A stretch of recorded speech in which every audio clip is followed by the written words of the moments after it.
Good evening, everyone, and welcome back to another episode of Max's Man Cave, episode 66. And we are a professional show here tonight, as you can tell.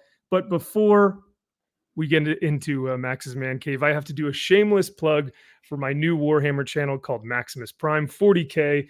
So I had to show off the new helmet that Josh McDonald himself from Pop by Culture got me for Christmas. And so thank you to Josh, and thank you to all of you guys who subbed to the new Warhammer channel.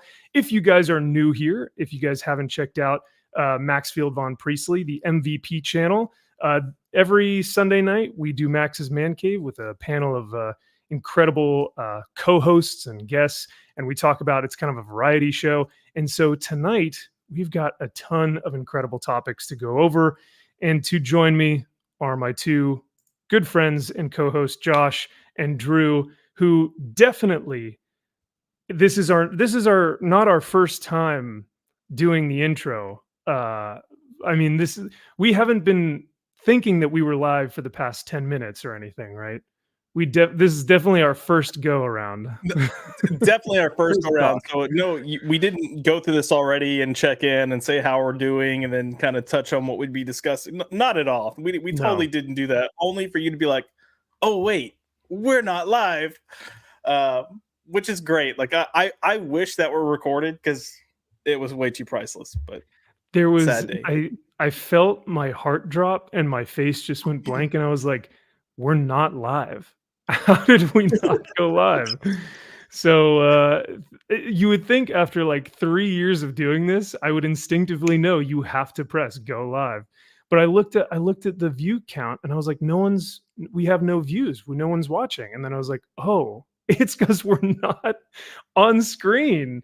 So that was unbelievable. So thanks to these guys for being so patient. But hail to everyone in the chat, and thank you guys so much for being here. Yeah, we should have filmed that so that the members of the channel could have seen me just completely boomer at that moment and just go, yep, we're not filming to anyone. It's just us.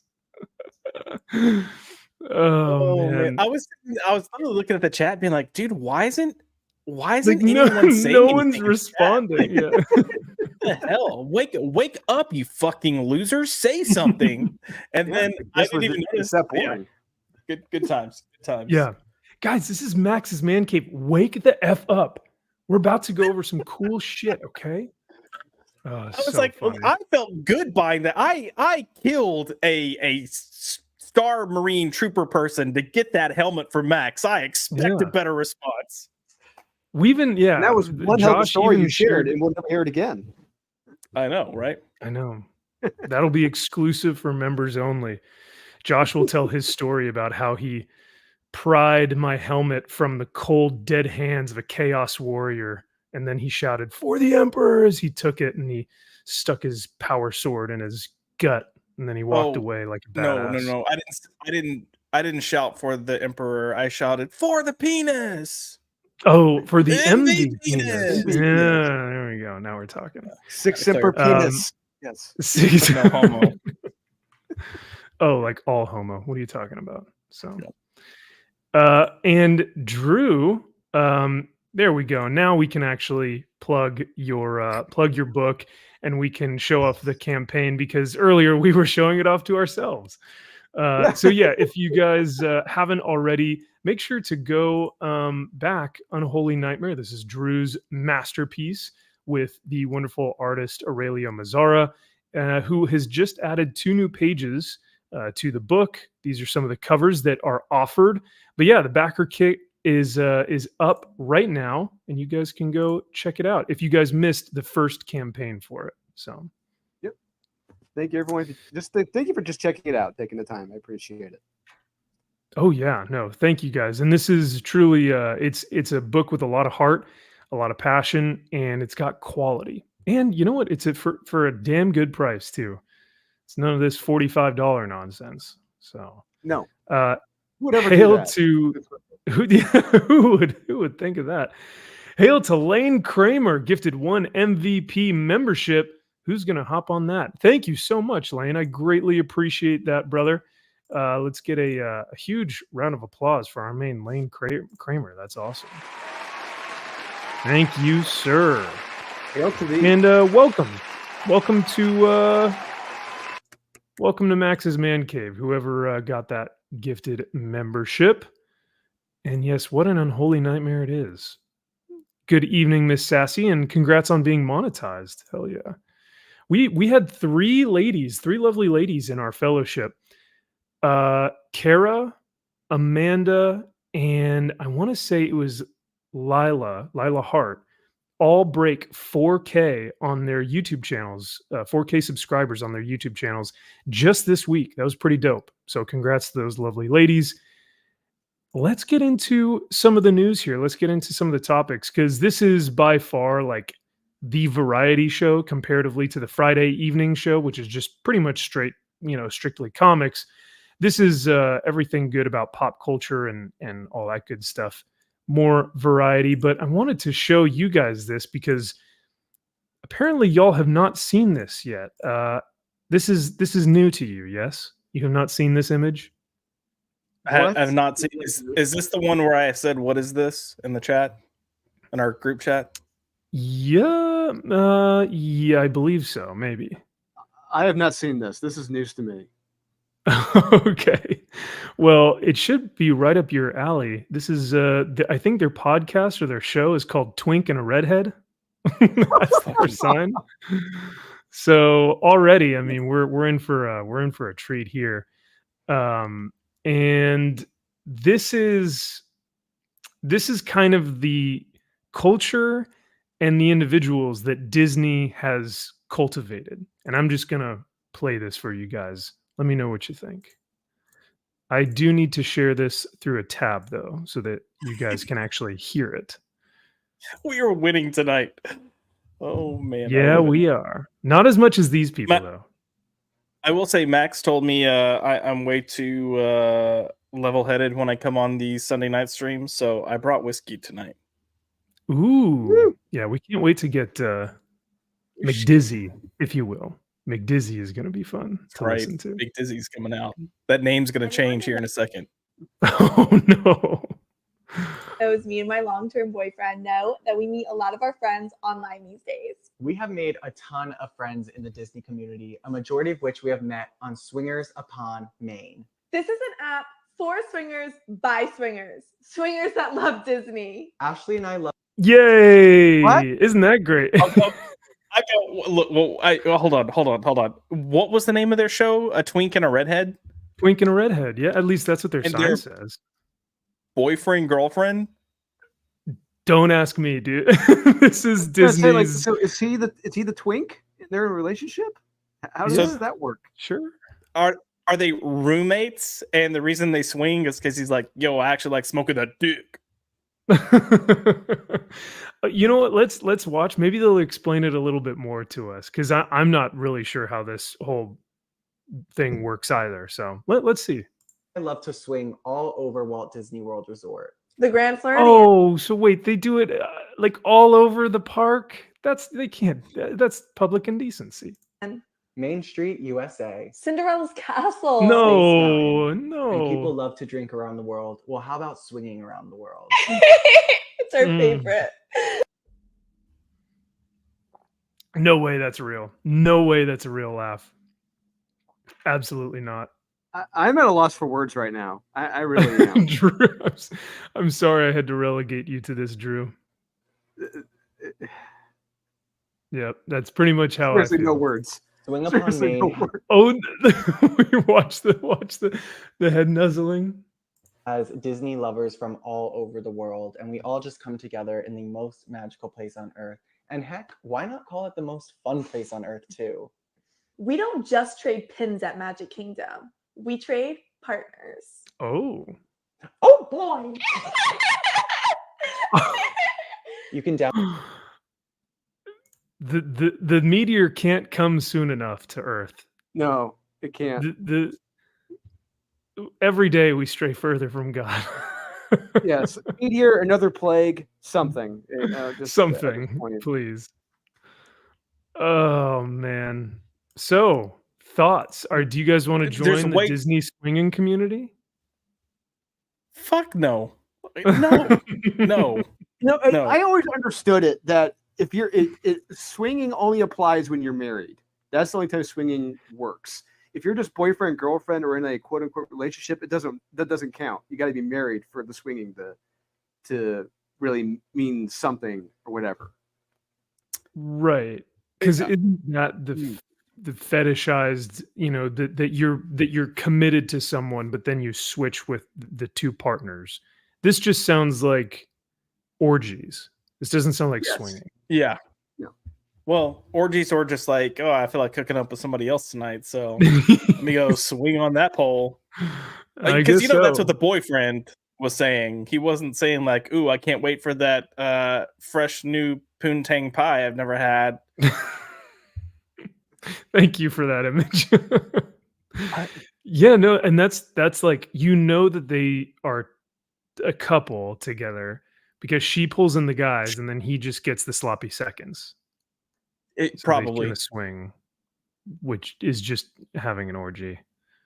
But you guys heard it. They do it in Cinderella's palace or Cinderella's castle, whatever you call it. They do it in the resort. They do it down Main Street. No, negative. So look, we already know I'm a prude, so I'm judging. Like, nope, nope, and out.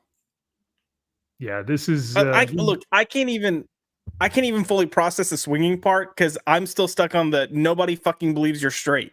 Like, oh no, I'm hung up on the laugh. Like, there's a part of me that's like, this is clearly satire, but then there's another part of me that's like, this isn't crazy enough though in 2024 that like this seems normal. So even if they were doing a parody, like you wouldn't be able to tell, right? I mean, I wouldn't be surprised if this is a common occurrence like every week in Disney at this point. Yeah. Oh yeah. Yeah. Agreed. Like, I will put this out there. I have friends of mine that are a couple and they swing. My dog's barking. I don't know why. But they all identify each other because they wear M&Ms, something with M&Ms. So I'm sure people wear like a certain Mickey Mouse pen to identify, oh, they like to play around. Mm. Well, isn't that the hanky code? When you have a little handkerchief out your back pocket, and that kind of, it's like, oh, this guy's into that, or this guy likes that. Isn't that? You ever heard I of think that? so. Yeah. Yeah. I've never heard it was of like that. it was in the back pocket or like tied around your leg or something. Yeah. So if you wear like a blue scarf, it's like you're pretty simple. Yeah, you don't do anything crazy. But if you wear like that a black goes back scarf, to it goes back to the movie Halloween 3 with the one guy where he had like the blue hanky like hanging out of his pocket or like tied from his leg. It's like, oh, he likes to swing. Okay, that makes sense. Yeah. Huh. Probably why he's divorced. Got it. Yeah. But I was gonna say that with Disney being so close to me, because I'm here in Southern California, like I'm Anaheim, the Disney Center here and California Adventure are not far away from me, but it's incredible how many like Disney adults you see. You know what I mean? There are people who go to Disneyland like with their families, but then there are Disney adults, and that's like a different type of person. Have you ever seen that, Drew? Like Disney adults who like their life is Disney? I've met some people like that. It's kind of disturbing, but honestly, I'd liken it to Marvel fanatics. I've seen probably individuals like that at conventions who are fanatical about certain comics. But yeah, I mean, the one time I went to Disney in my senior year of high school, I do distinctly remember seeing a lot of adults there dressed up just nuts. But yeah, it really feels like it's more of an adult brand now than a kids brand, which is a shame. And I hate to say that it shouldn't be that way.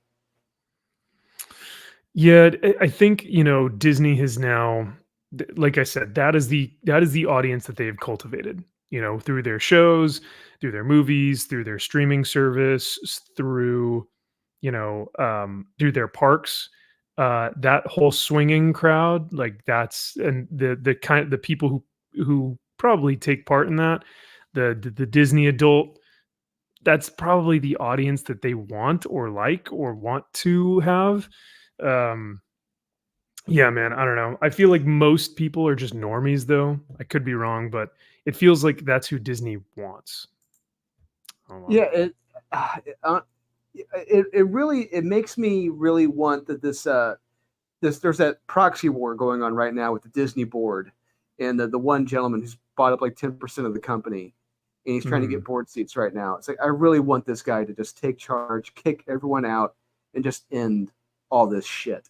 It's just it's upsetting. It's angry, and I'm not even a big Disney fan. I like some of the older films, but there are brands where you think of that brand, it's like kids. That's the families. You see shit like this, it's like, what the fuck happened? Where did we go wrong? This should never be allowed. Shouldn't even be considered in the parks. It's disgusting. Well, speaking of disgusting Disney, let me go ahead and share my screen here because I don't know if you guys have heard of what Film Threat has been doing over here. They've been doing great work with what they're calling the D files. And no, it's not a extensive list of dick pics. This is, yeah, I know. Sorry. Someone got excited. These are email correspondence from anonymous senders from the inside of Disney, from the corporation, that have been working on different films, different projects within the industry. And this individual, who remains nameless and keeps their anonymity, was working on Raya and the Last Dragon. And so if you guys want chat, this has been incredibly enlightening. Like, it is amazing. The mask is completely off at this point, and what we're hearing from the inside of Disney, like, it's illegal. It's literally illegal. And we'll bring up one of the laws that it's actually breaking. But I wanted to read one of these things from the Disney files. Like I said, these are from anonymous individuals within Disney who are emailing the individuals over at Film Threat, Chris Gore and Alan Ng, and they are doing great work by kind of bringing this to light and actually telling people what the hell is going on in there. But I wanted to highlight, I think it was this one, but the individuals emails Chris and Alan, and they say, sources tell us that with Raya and the Last Dragon, the goal wasn't to bring diversity, equity, and inclusion into the existing community of Disney animators, but to replace it with a radicalized group of female activists completely. Like I said, the mask is completely off at this point. Have you guys heard of the D-Files, or have you seen Raya and the Last Dragon? I've heard of the D-Files. I watched the first video they did. I haven't had a chance to watch the second video yet. But Okay. This only gotten more interesting. But no, I have not heard of the Raya the Last Dragon. Dude, yeah, just wait till we get to the second email. This is just the first one. But this clearly tells a story and paints a picture. So here's one of the last things that the individual said. The individual who emailed Film Threat talks about how the hiring process has been going, how the film was made, how the film was marketed, and the inner workings of what was going on. But her last, or the individual's last sentence was, the mission of DEI is not equality, it's revenge. The final outcome is a complete takeover, a reset of the entertainment industry as a whole. And this is an individual who was hired for this, like, women in the workplace approved group. So she was initially hired on to this group and then was blacklisted because she didn't feel like she fit in with the activist cultist mindset. So she was blacklisted. So it says, our source also told us that once she expressed concerns about the mission of WIA, which is that women in the workplace thing, she found herself blacklisted from the industry. and felt that WIA and similar organizations had become the gatekeepers for women to enter animation. You had to be WIA approved and toe the line. So she also said that when she was in some of these sessions, it was strictly for female identifying non-binary people. So those are the individuals within the women focused group in Disney. Well, I mean, of course, we can't hire real women. Like we know they can't get the job done. We actually have to hire competent men that are dressed as women. Right. Look, wait, does that break everything? So you would be a misogynist and a bigot at the same time, I think, right? Sure. Yeah. Why? Sure. I mean, why not? Yeah. Does that surprise me? Not at all. Like, I think we've all known this is what's been going on. We all know these have been the intentions behind everything. The fact that people that were inside this that quote unquote fit these descriptions based on the color of their skin or their sex, having them come forward and say it, that's kind of a big win. And if we can get more of this, it'll be even better. But yeah. Yeah. I also want to bet money that this person is an Asian. Like, interesting. I there's so many Asian women that I know that are just conservative and that people are like, oh, we're doing good. We're checking a box. We're checking a lady and an Asian. Hell yeah. And then the ideals don't align and there's friction.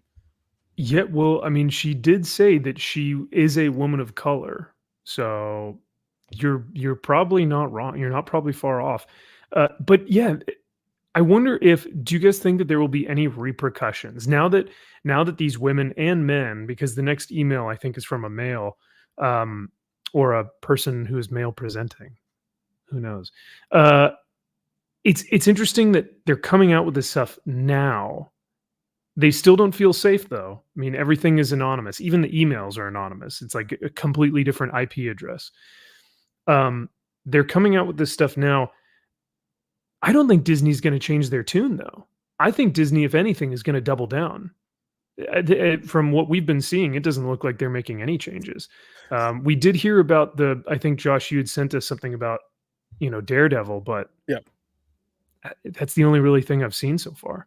Yeah. So, look, I mean, they're not going to go announcing anything. I don't think they're doubling down. I think we've already seen the doubling down phase. They're at a point where they're losing so much money.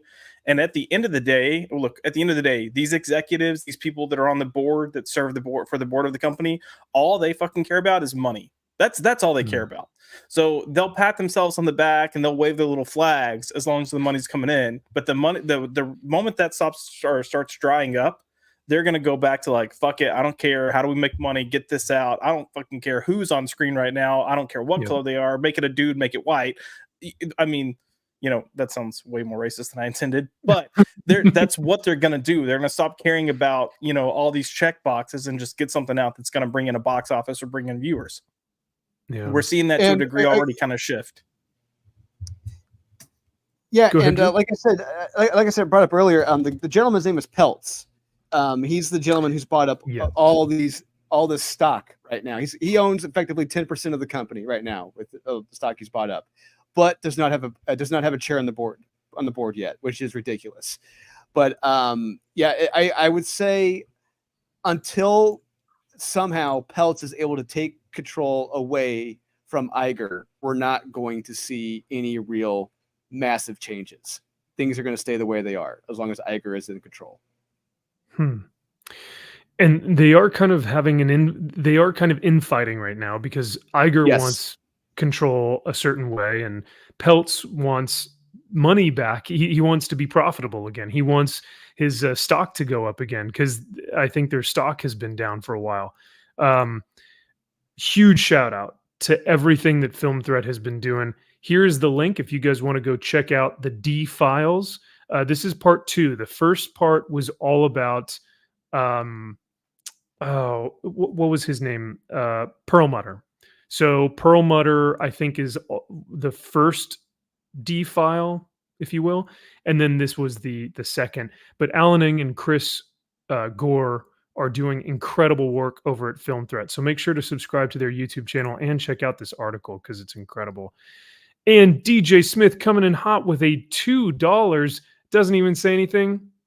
Just gives one of these. Well, sir, thank you so much. I appreciate it. And to you, I say, hail and welcome, and thank you for the $2. Cheers, brother. Go ahead. Sorry. I fell asleep. Sorry. You're good, dude. So that was just I think this week's D-file drop from Alan Ng. I'm going to read you guys an email that was sent anonymously to Chris that has not hit Film Threat yet. So this hasn't been released through the D-files like articles, but this was one of the emails that was sent to Chris and Alan. And this is just a small snippet, but they'll be discussing this next week.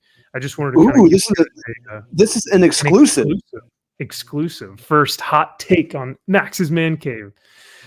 So this was one of the emails, and it says, quote, writers are asked, A, why is the story today, or why is this story being told today? And how is it relevant politically today to the existing narrative that is being pushed on our culture? So that's A. So this is in the writer's room. B, why are you the person to tell it? Quote, because I have talent and I wrote it, unquote, is not a valid answer. What is a valid answer is, quote, because I'm a member of this aggravated group or class and only I can tell our own story, end quote. Number 3, or C, this leads to a heads we win, tails you lose game, where if you don't include diverse characters, you're dinged for having an all-white, non-diverse cast, regardless of time and place or historical accuracy. And if you do have a diverse cast, Hey, Max. race and gender. Hold on. Drew, we got a lot of background noise coming from you. You really do? Oh, hold on. Yeah. Okay. Once. Thanks, dude. Sorry. I heard it. I didn't want to. I was like, should I say anything or should I just, Well, it started getting louder, and I was like, oh, no. God, it's coming for me. So yeah, the last sentence says, regardless of time and place or historical accuracy, and if you have a diverse cast, which is with race and gender, then you are guilty of cultural appropriation. The last line in the email says, behind the scenes, the mantra in Hollywood is male and pale is stale. That is what is currently being toted around as the mantra, the theme in Hollywood behind the scenes. And I'm assuming mainly in Disney, but in Hollywood as a whole. So this is pretty abhorrent, man. Like this stuff is pretty evil and vile in nature. And the fact that we're just learning about this is incredible. So yeah, I really don't know what to say. Yeah, It's shocking, and it's the fact that there's they have their own saying about it. It's even more ridiculous, but it's more or less it's validation now to everyone that we all knew there was an agenda, and there it is right there. Yep. You wish, because we've been talking about this stuff for, Gary, I think, has been on YouTube for 10 years now, right? Talking about some of this stuff. I've only been doing it for 2 or 3, but the writing has been on the wall. But to actually have someone like say it, like vocalize it, like actually put the words onto paper and have it actualized, have it realized, it's pretty incredible. So, but yeah, Drew, you may need to switch mics because I think we're still getting some feedback. Really? Still? Oh, yeah. Sorry, man. Let me try unplugging it and plugging it back in. Sounds like you're making some marks, man. I want some. I'm just sitting on my couch. I don't know what's going on. I'm just sitting on my couch. Maybe after hearing Disney's admitting failure or admitting the agenda, he feels like, you know what, I need a drink. I need to make myself a marg. Right. But yeah, I was gonna say I'm just gonna read through this just one more time, or just like a few snippets again that really like hit the nail on the head. It's incredible that the individuals within the writers room are telling writers, because I have talent and I wrote it, that's why you should, purchase this script from me, or that's why it's good. Because that's not a valid reason is unbelievable to me. The fact that people are saying within the writers room, the valid response is because I am a member of this cultural group, and so I need to tell my story. That's how you're supposed to respond. It's like we've lost the art of storytelling at this point. It's secondary in Hollywood. So that's all secondary. It's all the optics of who is working on the film that takes precedent over everything else.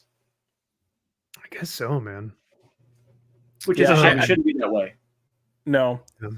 I almost feel like I should, write a script and send it to Disney and be like, look, I know I'm white, but I'm gay. And I know that doesn't really carry any weight anymore either. So let me just say I'm slightly retarded. Hey, you have a disability too? Oh my God. Hell yes. Yeah. I'd hire you. I like to write scripts for the Mickey Mouses. Thanks, I like the mices. I like Mickey Mouse, and he's so cool. I have you come into the writer's room with the Mickey Mouse ears, like wearing the ears on your head. Oh man, well, here's the thing, Josh. If we ever make an indie comic, we'll put on the front cover, written by gay retard Josh McDonald. Joshua McDonald. Just put written by a gay retard. We're good, Yeah. Oh, there you go. Yeah, this book was written by. I'll print my name with my left hand since I'm right-handed, and I'll throw like the S backwards or something, and then that will be what we put on the front for my name. Instead of just having the nice printed, mine will be written like that. Then everyone else's will be, printed out, typed out. Do it all in crayon. That's right. You would like that. Well, I would eat them, to be fair, so you would have to keep them away from me. But yeah, it is same level as T. Franklin. Love it. Right. Yeah, right. And yeah, then Josh, whenever you do interviews and stuff, you could then say, as a gay retard, I wanted to tell my story in this comic book. Everyone would be like, how fast I would get canceled. He's so brave. He's so brave. Oh my God. You know what? I'm totally shitting on myself right now, so I don't know if I should do this, but they have research studies going on at universities where they found that they can, I think, accurately identify gay people based on genetic coding, but it's very similar to Down syndrome. So it probably isn't a lie. Just throwing that out there. No. That is wild, dude. So that's so funny. Look, this is what happens when I have whiskey and come on this freaking show, man. Okay, I love it, man. The truth comes out. The truth red right now. At last. The last thing I will say about this whole Disney fiasco stuff, like I said, these guys are doing such great work over at Film Threat. So hail to those guys, and thank you for what you guys have been doing. But I wanted to mention the Title 10 of the Civil Rights Act of 1964, which states the Civil Rights Act of 1964 prohibits discrimination on the basis of race, color, religion, sex, or national origin. Provisions of this Civil Rights Act forbade discrimination on the basis of sex as well as race in hiring, promoting, and firing. So, do you guys think that Disney could potentially be in grounds of violating Title 10 of the Civil Rights Act of 1964? And will anyone even have the balls to take them to court and say, you guys have broken this multiple times, and it's not even like myth now. It's fully actualized and realized within your company. How are you going to respond? Do you guys think that they will, be sued for something like this, or is that out of the realm of possibility? Are they too big to fail? Be sued? They'll Yes. have- Will it ever see the light of day? Not at all. They're gonna settle Mm. before it gets anywhere. They look. They already have a history of doing this. Also, they're going to pull out any argument saying like, look, we were trying to just expand the workforce that we have here. We clearly have plenty of white males that work in the office. We were just trying to make sure we gave other people opportunities, whether or not they succeeded at their job or not, depending on their performance. They'd pull some political bullshit like that. How do I know it? I lived it for 10 years. I saw it daily. It is what it is. But no, it's never going to go. It's never going to go to a court where a decision comes down because they're just going to pay people off. Yeah. And you're right. You lived in Hollywood. You were in the Hollywood machine for a decade of your life. So you've seen this firsthand and how these things can be swept under the rug so quickly. Drew, did you? I thought I heard you say something. Were you about to say something as well, or no? Yeah. One end. Yeah, I was going to echo what Josh said. Yeah, there's going to be there would be a massive settlement behind the scenes with this. That's what they like to do. They keep it out of the papers, keep it hush hush, settle it. None of the details get out. But they would have to get whoever these whistleblowers are for the deep files. They're going to have to get them on the record. Identities are going to have to come out, and they're going to go testify for this stuff to really matter in open court. Which that's not going to happen. That will not happen at all, period. That's going to, because those individuals will be blacklisted from Hollywood or from the entertainment industry forever. Unless someone like Blaze might pick them up, or Daily Wire might pick them up. Angel Studios. Yeah. The guys who did the current Bible series, and I'm blanking on what it's called. Yeah. And Run, Hide, Fight, which is a good film too. Yeah. Chosen. Thank you. Yep. My parents love that show. My friend plays Jesus on The Chosen. Really? Wait, Yeah. Jonathan Remy? Yeah. It's Dude, Rumi. Jonathan Remy is it's Remy? It's Rumi. Oh, Rumi. Okay. So my old roommate that's Irish and sings, he was their percussionist in their band. So No way, dude. That's incredible. Spent countless nights with that dude. That Good is guy. so rad. Genuinely a good guy too. So You know what? He does that app, the prayer app, I want to say, Jonathan Rumi.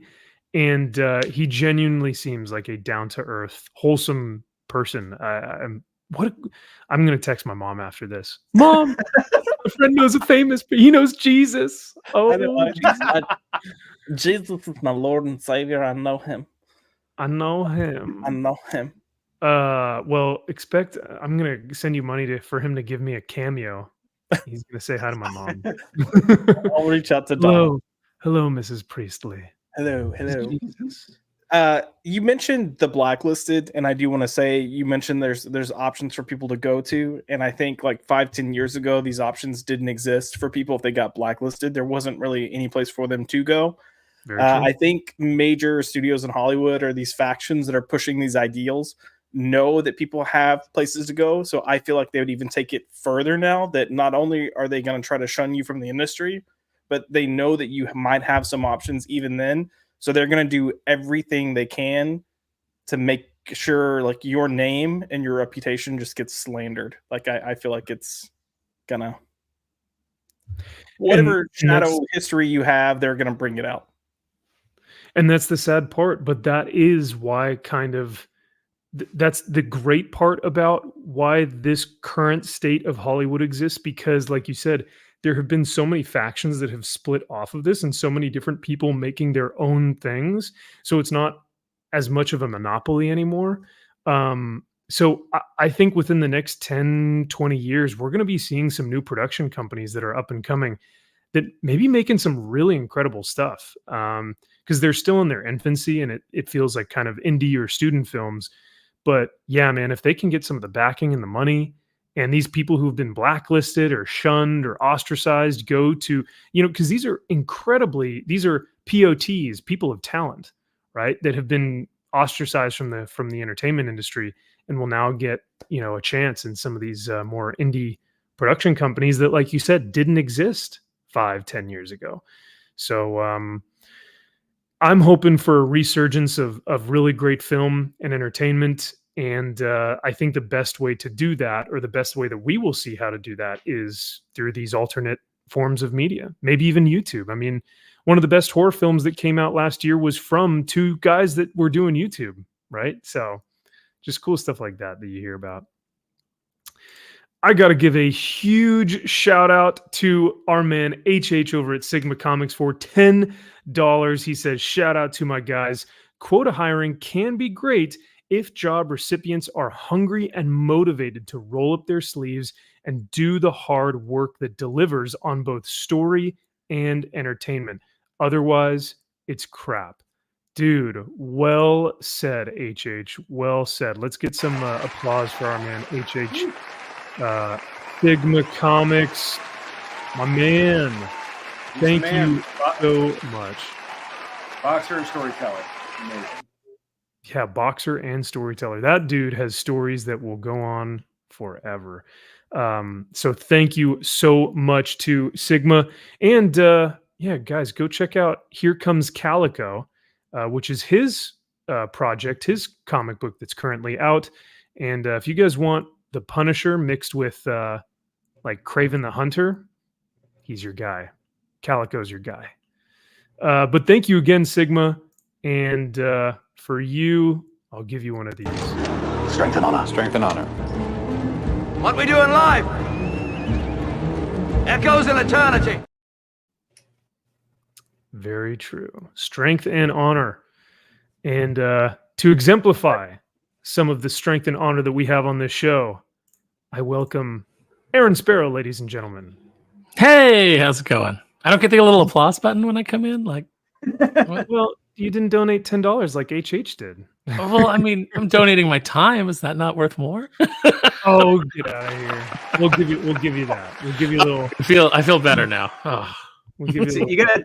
You gotta do the Mayor West thing from Family Guy. Where it's like, thank you, thank you, thank you. You're still saying thank you after the applause ends. Thank you, thank you, thank you, thank you, thank you. Well, Aaron Sparrow loves his taffy. Well, let us. So we just covered the Disney files. Good stuff coming out. Good stuff coming out of there. I was listening in the backstage area, and one thing that you said, Max, was you said that until, or maybe it was Drew that was saying that until people come out on the record, nothing's going to change. But the fact of the matter that it's leaked means that there's far more of a chance that we're going to see not only some people maybe come forward, but they may not even have to, because there may be lawsuits that go into discovery.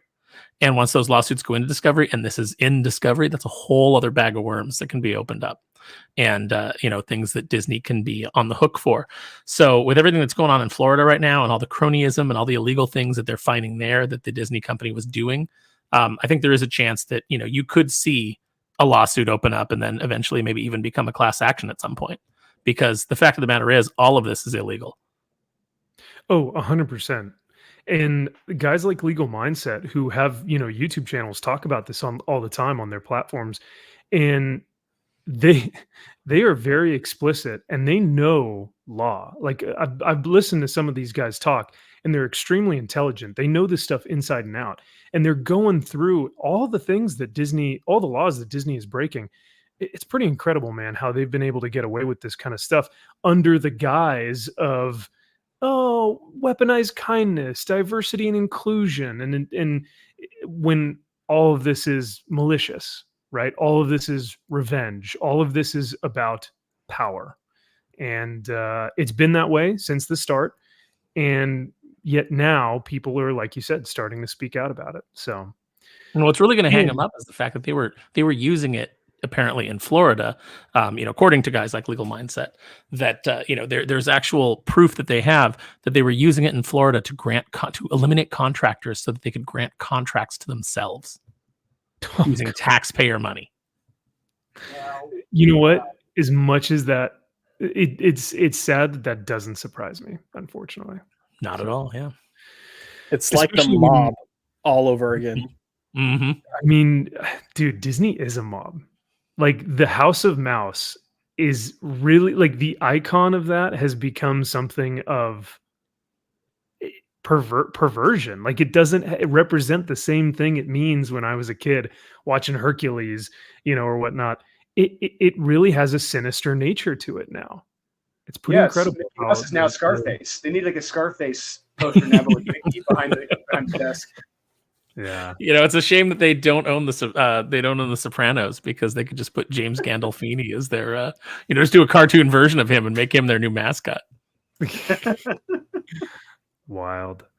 But who was the originator of standing up, the woman who stood up against it all, the woman who just the badass nature that she had to just say no to these people, to stand up and actually, stand for what she believed in against this quote unquote mob, like we were just talking about, is the beautiful, wonderful Gina Carano. Now, everyone knows who Gina Carano is at this point. I think for the most part, people know her from The Mandalorian. People know her from the Deadpool film.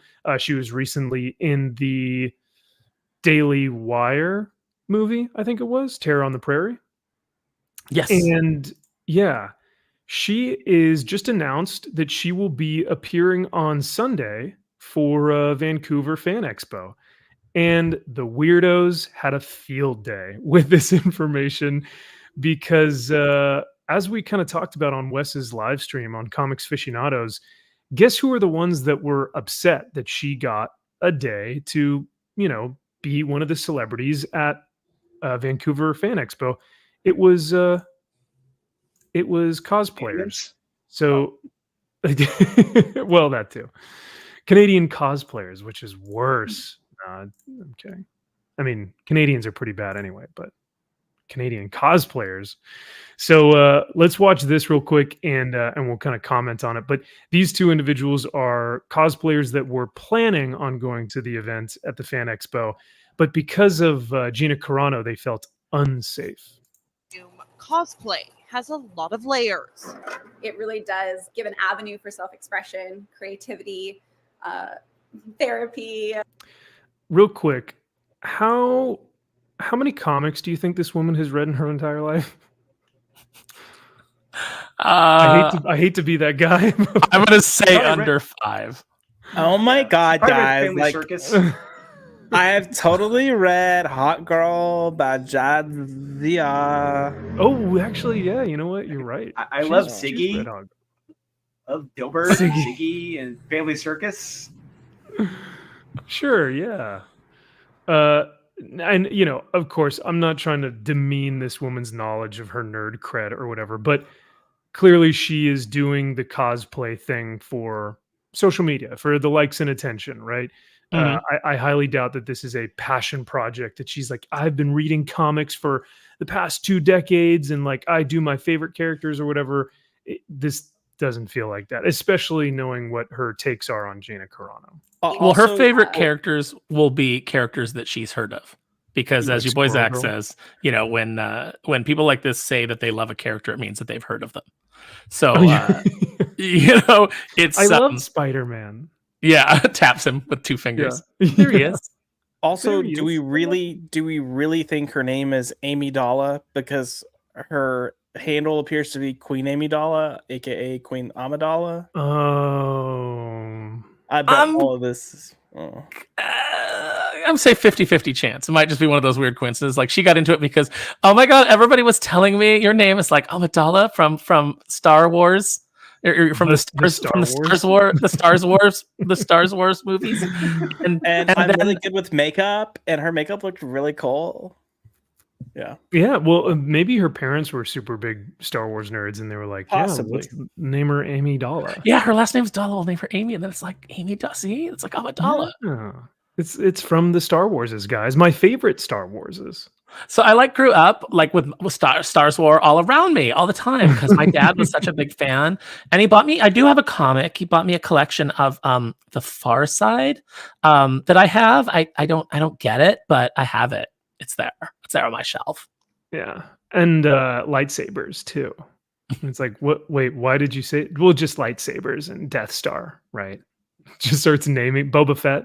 I clapped when I saw it. That's right. ATST. Therapy. But there's growing Yeah, concern therapy, plans yeah. for an upcoming event go against the fabric of the community. One of the few safe spaces that we have no longer feels safe. One of the few safe spaces that we have. Sorry, go ahead. Shut up. Shut up. One of the few safe spaces that we have. It's been violated. What's really funny about this too is that, like, I hate to break this to her, but a lot of the conventions that she goes to, there are probably Gina Carano fans there that she didn't even know about. So that's why this seems so disingenuous, is because, like, she's like, oh, now that Gina Carano's there. Oh, go ahead, Drew. Josh, did you raise your hand like it's in class? Finish your comment, but before you hit play, I have a comment. So finish. That was all I was going to say. I find it very disingenuous that she wouldn't even think that there are other people that may like Gina Carano that are standing right next to her at every other convention she's been to. Go ahead. Yeah. All I was going to say is all of us have been to conventions and we have smelled those convention room floors. There is no such thing as a safe space. Okay. No. Okay. Also, if you look at this freeze frame, she clearly has the crazy eyes, and that tells me all I need to know. I don't know what you're talking about, Josh. All I want is this safe space, Josh. It's I don't know how to tell you. I don't know how to tell you this, Amy, but it's not your space. Comic conventions are not your exclusive space.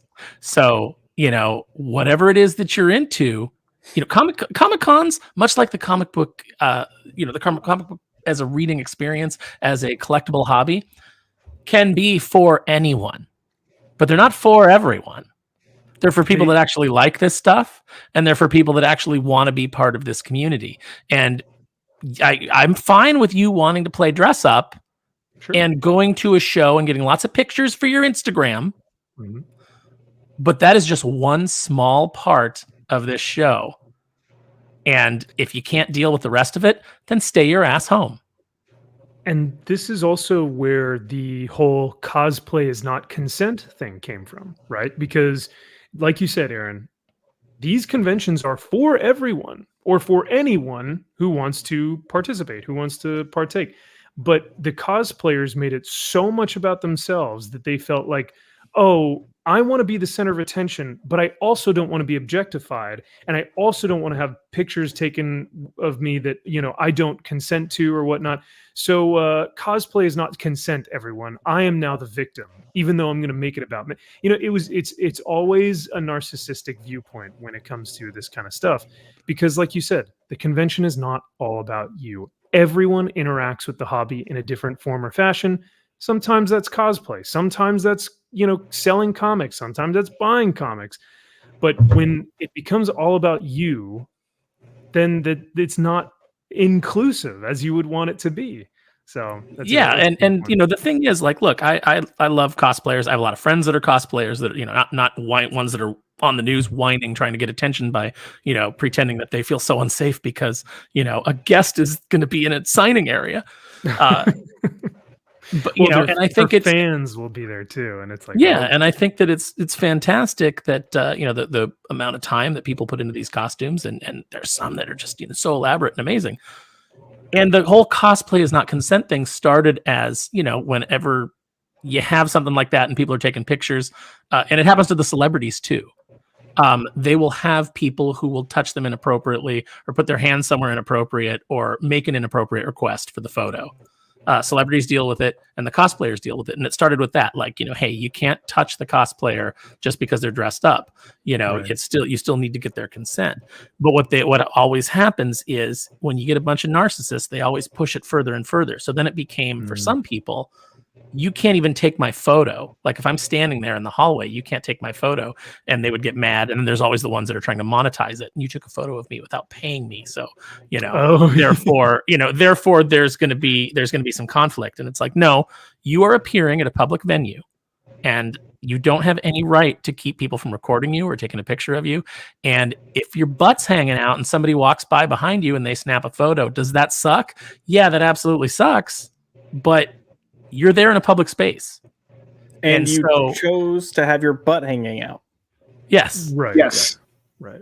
And the other thing is, what is? Oh, sorry, finish. Go ahead.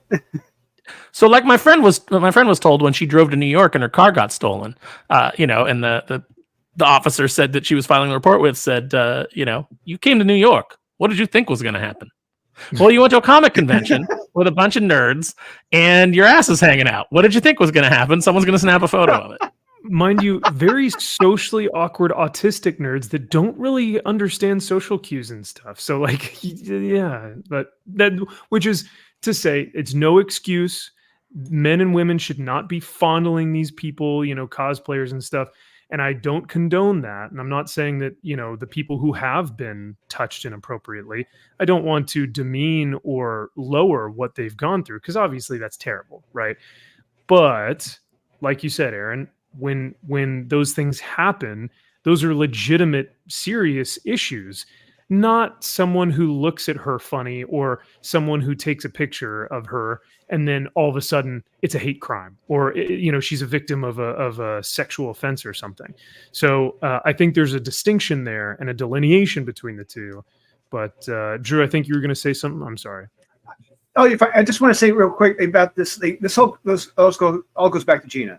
What has she done at conventions that would make this not a safe space? What has she done? I've been to shows where she's been at signing. If there's ever a problem she's causing, it's the fact that she has a long damn line. That's the problem. She's drawn too many people from the vendor floor because they're all waiting in line to get her autograph. They're drawing attention away from this cosplayer here because they want to stay in line to see her. The only problem that she causes is a fire hazard because of how many people come up to show up for her signing. It's unbelievable, dude. Yeah, it is ridiculous. People don't. If you're watching this and you haven't been to conventions where she's at, she draws a crowd. Like, there are so many people who draw crowds. She does. Charlie Cox. The list goes on and on. But Gina Carano draws a massive fan base, a massive line, and she does nothing. She's nothing but kind and nice to all of her flipping fans. This person, I don't know what the hell they're getting this from at all. Also, she's done nothing wrong. Right. The things that she had to say on Twitter that got these people all upset were very, very middle of the road kind of takes. There's very logical takes that are hard to argue with, and it's funny because the thing that she said that got her fired from Star Wars, and let's be honest, they were just looking for an excuse because she was outspoken and because she wasn't far left. The thing that got her fired was saying that, was her comparison of, othering people is she basically said othering people is what led to the Holocaust. And that's what's going on right now in social media. And she got fired for that because how dare you make a comparison to the Holocaust? Except that the Museum of Tolerance made the exact same point. Yep. In one of their tweets. So it was just simply, Kathleen Kennedy was looking for a reason to fire her, and they used that as the smokescreen. Absolutely. Josh, you wanted to say something? I think you... Oh, I was just going to say, Drew was talking about how big her lines are, and I will even be the first to admit that I thought that the first year following her getting fired, I thought that was what the craze was all about, as people were there to support her because of that.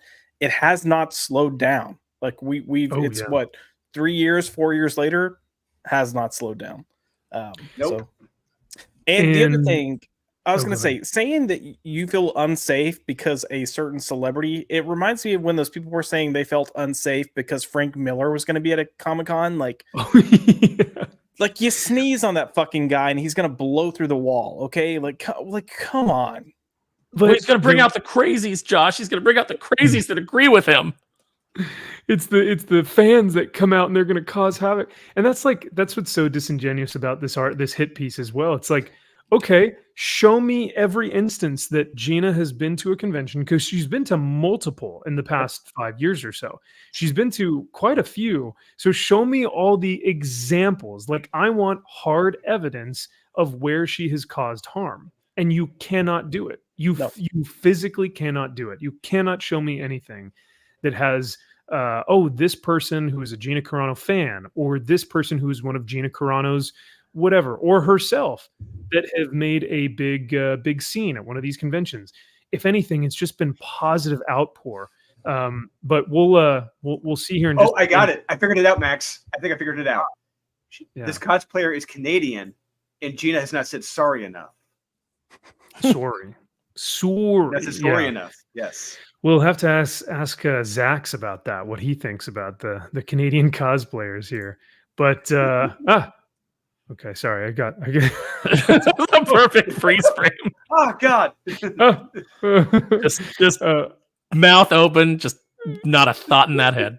Nothing's going on except for my safe space. So, but let's continue on, because some of the things that they say about her in this are pretty abhorrent. So no longer feel safe. 3 days ago, Fan Expo Vancouver took to its Instagram page announcing Gina Carano as one of this year's guests. Yeah. I was excited, and then this happened. Lana Red. Then this happened. I was excited. Okay. What? Well, please tell me why you're not excited anymore. Lick is not alone. In the nearly 500 comments on the post, those planning to attend are expressing their disappointment, writing, "Gross move. As a non-binary cosplayer, no thank That's not a real you. thing. And hell no. Is this the year to boycott? I think it might be." They should know who is their target audience, being young people, queer people, LGBT people. Is that their target audience? Like, I thought their target audience was people who enjoyed nerd pop culture. Yeah. And who had money. Yeah, I mean, maybe I can neither confirm nor deny, but yeah, no, it does seem. Now, of course, Disney has, like we said earlier in that Disney Swingers video, Disney has cultivated this audience. So there's a part of me that's like, she's not wrong. But at the same time, we also have to think about like the 80% of normies out there who just go to these things for fun, or who just go to see celebrities. And I'm pretty sure that's not this 1% of the 1%, right? I'm pretty sure the target is families. Yeah. Like, I'm sure that most events put out anywhere, the target is families. I still don't understand too, and like we've said before, so even if their target audience are younger people who are part of the LGBTQ community, that's called FlameCon. Well, yeah. I still don't understand how Gina Carano plays into that, because she has said nothing of offense or done nothing of offense other than, what was it, the beep bop boop comment, right? Was that what people got saw as violence? People got worked up because they couldn't get her to put her pronouns in her bio. Yes. And that again, it's something that her preference is that she doesn't want to have pronouns. Okay, that's fine. Don't put it in there. But because she has to adhere to the cult, right? Yeah, it was bullying. That's what it was. Absolutely. And the best example I could think of, this is shit that was going on in Seinfeld when Kramer goes to the AIDS walk and he wouldn't wear the ribbon. And you're like, why don't you want to wear the ribbon? He's like, I don't want to. You know what? You're a ribbon bully. And they proceed to beat the shit out of him for not wearing the ribbon. Yeah. This is the exact same thing here. It's ridiculous. Yeah. It's like, you will conform. You will be converted to our religion. You will, you will say what we tell you to say. You will do what we tell you to do. And these sad, attention-seeking, I want to be on the news, I want some people to, to pay attention to me, girls that you see here, they still think it's 2016. Yeah, it's not anymore. This stuff went beyond nerd spaces and it got out to the regular public, and people are done. Yeah. Once the normies noticed and went, oh no, we're not doing this. That was the end of pronouns. That was the end of compelled speech. That was the end of your Hogwarts boycott. It's you basically proved you have no financial power with the Hogwarts boycott. Number one game of last year. You guys tried to kill it and you failed miserably. And that more than anything speaks to these companies. And it spoke to Fan Expo when they saw these 500 people that were suddenly not going to come to the show. 497 of those people were never going to attend the show anyway. Oh yeah, 100%. They're just looking for relevance, significance, saying, look at me. And they're concern trolling. Concern trolling is a big thing on the internet where it's essentially, hey, Fan Expo, did you notice you have a bigot going to your thing? I don't think I'm going to go. And it's this kind of call to action to make them do something. It is bullying. It is in essence bullying to have them conform, but it's under the guise of the concern. I'm concerned for the safety of me and my friends, but really, what does it all come back to? Narcissism and power. Yeah, and you look, she's gonna be that chick that's like standing near the signing line with a poster board that's like Gina Carano's a bigot. She's gonna be like, I have to do something, and it makes me wish this was Dallas. Actually, oh, I wouldn't surprise me that, or she's gonna be one of those that tries to vocalize it. You can clearly tell, but it makes me wish it like this were happening in Dallas, so I could walk by and be like, shut the fuck up and save it for June, bitch. And then, But the thing, see, I'm surprised you actually say that though, Josh, because I don't think these people have the balls, right? Because because every time that Gina has ever come out to one of these conventions, there are probably detractors out there who are like, oh, no one should go. We should boycott and we should tell them not to go do this. But what do? They never fucking do it. It's because it's so unsafe to do it, Max. Yeah, it's so unsafe. Because what would happen was Gina Carano would Hulk out and she'd throw her table over and she'd come charging them and start grabbing them in arm bars. Because she's done it so many times in the past. That's why. That's right. History.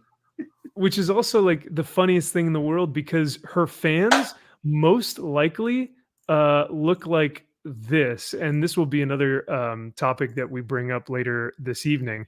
But we have, I think people have to remember she's a UFC fighter, not only UFC, a professional, winning record, fucking UFC fighter.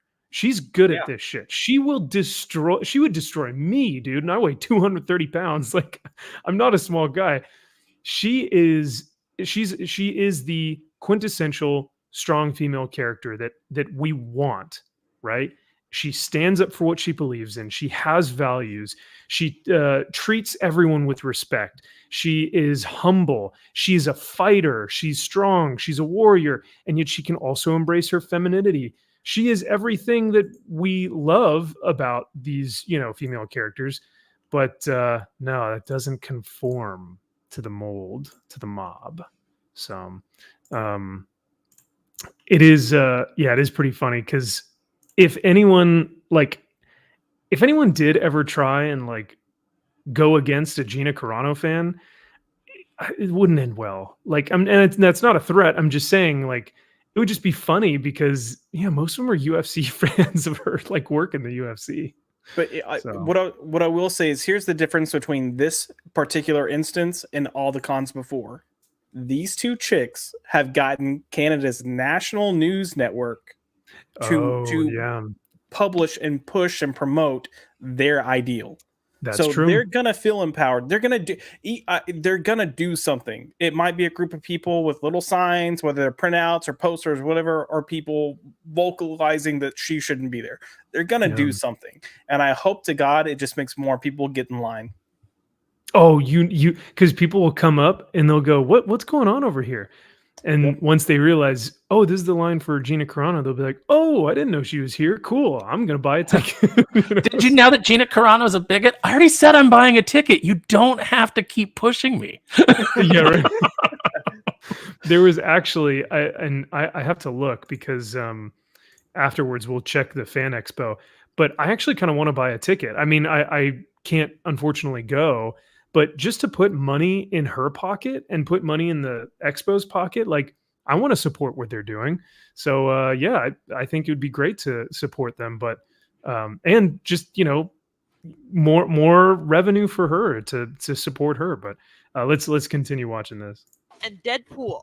But after she took to social media, comparing being a conservative today to being Jewish in Nazi Germany, Disney quickly cut ties. That's not what never she did. addressed her fire. Right. And this is kind of what we were talking about earlier, is that she was talking about when people are othered, this is how quickly these regimes rise to power, right? Mm-hmm. Yeah, she never, like, they always try to simplify it. They always try to make it sound worse than it is. And even this doesn't sound that bad. Like, at worst, if you were like, at worst, you might go, oh, that's a little over the top. Any rational person that's the reaction they would have. By the way, all of these people that are, so upset by the fact that she, used the Holocaust. How dare she use something that was so horrific to the Jewish people? Most of those people are calling for the death of Jews right now anyway, because they've gone all pro-Palestine. So, that same group, they don't have any ideal except waking up in the morning and going, who can we destroy today? Because their lives are empty and they just wander around like ravenous, unhappy, beasts of the field, just looking for something that they can destroy. Yeah, no, it's a great point. It's a great point. And not only that, but her co-star also posted something like later that week or later that, month or something, calling all conservatives Nazis. So it's like, this was clearly a public execution, right? That's all it was. It was just, who can we get rid of to say, if you don't fall in line, this is what we'll do. And they chose Gina. She was next up on the chopping block, and they chose her as the sacrificial lamb. Mm-hmm. And yet she came out more powerful than you can ever imagine, which is great, because now she is awesome and everyone loves her. And we'll see what the backlash was against this. Further fueling the controversy, posting transphobic, anti-mask, and conspiracy theory. Conspiracy theory, go fuck yourself. Go literally. Conspiracy has proven true by now at this point. Yeah, right. She also never said anything transphobic. It's like they just outright lie and give no citations. They don't put the tweets up there so people can judge for themselves. They just say it.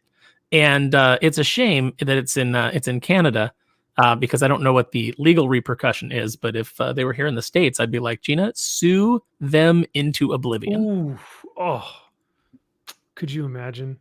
Elon Musk would probably fund her. He probably be like, how would. much you need? Be like, all right, I'm on board. Let's do this thing. Related content. Now there's fear those views will infiltrate. What's supposed to be. My God. Listen to this language.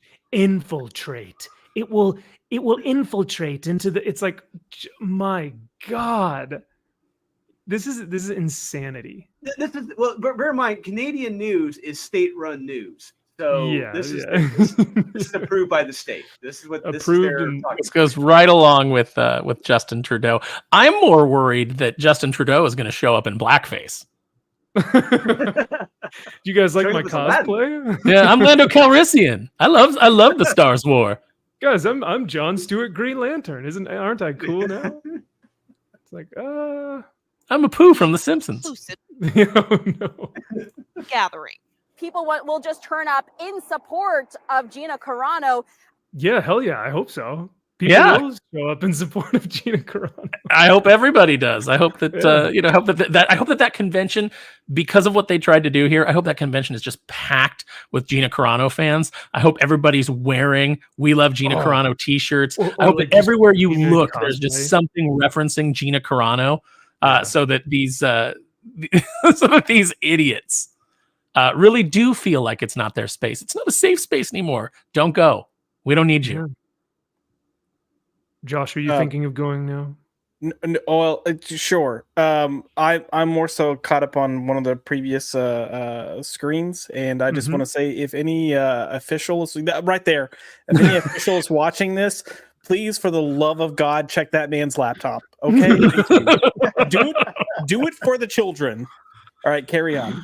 Yeah, why are we getting upset at Gina when this man exists and he's terrified. out on the floor? Now, if they panned down and he had a kid dressed as Pikachu, you'd kind of be like, oh, okay, like he's going and taking his kid and they're having a good time. Although you might also go, can we just make sure that kid's his? Can we make sure it's not just a kid we found on the floor of the show? And kid, do you know this man? No, he had happy Pikachu costumes, and I said, "Yay!" Like, okay, kid, why don't you follow me? Please screenshot this and send it to Kara and be like, "Hey, do you have this Pikachu?" Yo, that's good. And screenshotting. There it is. Oh my god. Kara, please tell me you have this Pikachu. Thank you. That's really funny. And now I want to forget this image ever existed, but yeah. No, it's tattooed forever on the inside of your eyelids, Max. You're gonna every time you close your eyes. Well, you know what? I should. Do you guys remember the edit that I did with the woman from the Marvel Captain Marvel thing, where I zoomed in on her face? Yes, I'm gonna do that with this guy now. But yeah, we should do a wellness check. What's going on with this guy? Can we please check the hard will drive? Just turn up in support of Gina Carano. I'm just genuinely worried it's just going to turn into yet another safety concern and issue for everybody who could be at risk here. I thought they were safe spaces. How is it yet another safety concern? Another safety concern when it hasn't been a safety concern before, but yet it's another one. I'm going to say that no place more than no place where you allow that many furries to gather could ever be a safe space. Yeah. Well, we saw the Pikachu guy. I mean, come on, that's just one example. But hey, well, look, they're almost to 1,000. Halfway to its goal of 1,000 signatures is now circulating, calling on organizers to remove Carano from the lineup. In a statement, Fan Expo Vancouver made no indication they would be doing so, writing every participant, including special guests, will be expected to uphold the same code of conduct to create a safe environment for everyone. That won't include Dala. I don't want to go. Like, I've Good. Don't go. Yeah, great. Thanks. refunded my ticket. This cost you. Oh, perfect. Okay, well then, story over. No problem. Story's over. It didn't right. even need to run this news story because it all took care of itself. Because you just didn't go and you refunded your ticket, you got your money, and that's that. So I'm glad that she didn't go. Oh wait, but the story isn't over. Fan Expo Vancouver responded and they added another day. So they said, you know what? To all the detractors, to everyone saying they're worried that she's a threat and that her fans will infiltrate the convention, they said, you know what? People are they're such big fans of Gina. We literally sold out on Sunday and we have to add another day. And if you talk to Jay, Drunk 3PO, they even thought about adding a Saturday, like the Saturday before. So this is so rad. It's so cool to see her continue to have win after win after win, even after these people continue to scream and cry and cope over her success. So she deserves every bit of it. But I hope she's in Dallas because, guys, I would love us to go get a group photo with her. Oh, dude, could you imagine? Oh, yes. I call having her put me in a headlock.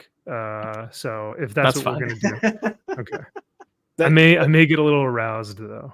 That's fine. She can put you in the headlock, and I'll wave my little gay flag. And I'll be you'll be off to the side, just holding your flag over here.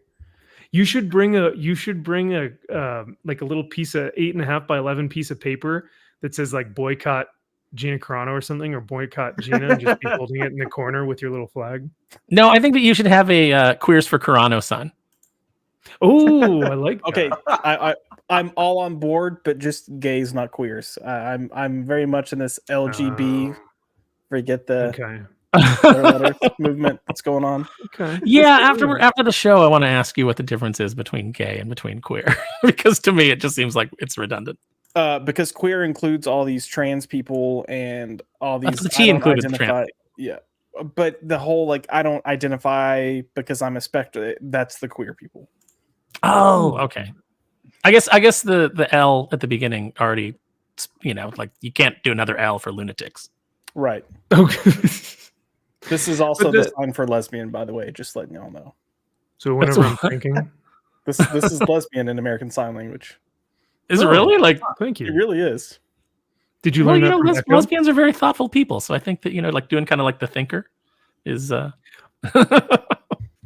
could have been on Echo, guys. I'm just saying. There's so much shit you don't know about me. I said I forgot about my sign language. Yeah, you could have been our stunt double. Yeah, I could have. yeah, there you go. So what you're telling me, Size. what you're telling me though, all kidding aside, is that like queer would even include like the people that are like, I'm an otherkin, I'm part fox or whatever, like that includes that. That's they identify as queer. Okay. Yeah. So, but wasn't like 15 years ago, maybe even 10 years ago, wasn't queer like an offensive term? Like if I were to be like, oh, you, like, is it context, or is it because now like all these offensive terms that used to be really hateful and oppressive, they've almost kind of like embraced it, and it's like, yeah, I'm retarded. Yay, I'm mentally challenged. I'm queer. And it's are you making fun of me from earlier in the stream now?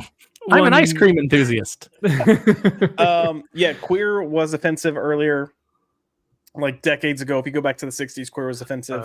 It became a little less offensive, and it became more of a blanket term in terms of like, oh, he's a little funny. But as he started kind of defining, like gays are specifically the guys, lesbians are specifically the females, bisexuals, queer started taking on the others. I'll just put it that way. I said it really loud in Nicole's today. Oh, queer? Yeah. I don't really remember in what context. Yeah, the context might be interesting to know. Aaron just walked in and went, queer. Kept walking. Oh, I remember what it was. I saw a shirt that was on the clearance rack, and I just kind of like caught it out of the corner of my eye, and it was like a girl on a horse, waving her cowboy hat, and it said rodeo queen, but I read it as rodeo queer, and I was like, I said rodeo queer. Okay. And then my friend was like, what are you talking about? And I was like, that shirt over there. She's like, that says rodeo queen. And I was like, oh, okay. So I guess it's a shirt for gay guys instead of for gay women. Probably. Yeah, I thought you were gonna say. You looked at the shirt and you said, "Hey, how queer!" But rodeo queer is fun too. Well, when I was a kid, I remember there was this book, and I don't remember what the name of it was, but basically a kid ends up on an island, and there's like a dragon, and there's he finds a dragon, and the dragon was being kept prisoner by these other animals, and I remember at one point there's an animal that finds him, and he's like all kind of like bundled up, and the animal's like, my, what a queer little rock. And so as a kid, I was like, oh, queer means strange. Queer means, unusual. And I started using it. And then I had teachers that were like, Aaron, come here. Well, did you hear that word? Would say, I mean, I think Josh would say that queer still means unusual and odd. And yeah, that's an understatement. Oh, Aaron, you missed it, but during the intro of the show, we were talking about how we can, maybe define ourselves. Because I'm just a straight white guy. Like I have nothing about me that can say I'm a disabled this, or I'm like I have disabilities, but but for Josh, he can put in his bio, like as a retarded gay man, So if we ever do like a comic if Josh ever writes a comic, it's from the gay retard, Josh McDonald, So we unfortunately you won't be the first gay retard to write a comic. No, that's right. Oh, Josh, I thought so we can't we can't tout that. Although why can't we? Because I mean, in 2015 we had the first women ever writing comics, right? That's right. So why can't you be the first one? Right. Jennifer Lawrence was the first ever female action hero, like ever. So I think nobody ever boys. Just forget everything that came before us. What? That doesn't exist. What are you talking about? No. That's never happened before. Well, let's get to the main event of the evening, because you guys have been waiting patiently and I appreciate it. This has been quite the week for Comicsgate, for Rippaverse, for whatever you want to call it. And what I want to do here is objectively state some of the timeline that's happened between Comicsgate and Rippaverse. I, for one, hate the infighting, and I also hate taking sides. I like both of these dudes, and I think both are talented in their own individual ways. So for this live stream and for the purposes of what I'm going to discuss tonight and what we're all going to kind of talk about, I don't want to get into the nuances of who's right or who's wrong, or, this guy's a this or this guy, blah, blah.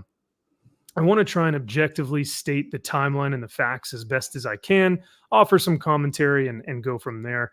I will say, though, there is a player that plays a part in this whole infighting thing who I will openly say once we get there that I do not agree with a lot of the things that he does and says, and we'll get to that once we get there. But so if you guys are cool with it, panel at any time, if you guys want to interject, if there's anything that you hear that you have a question on, please let me know, and I will answer it to the best of my ability.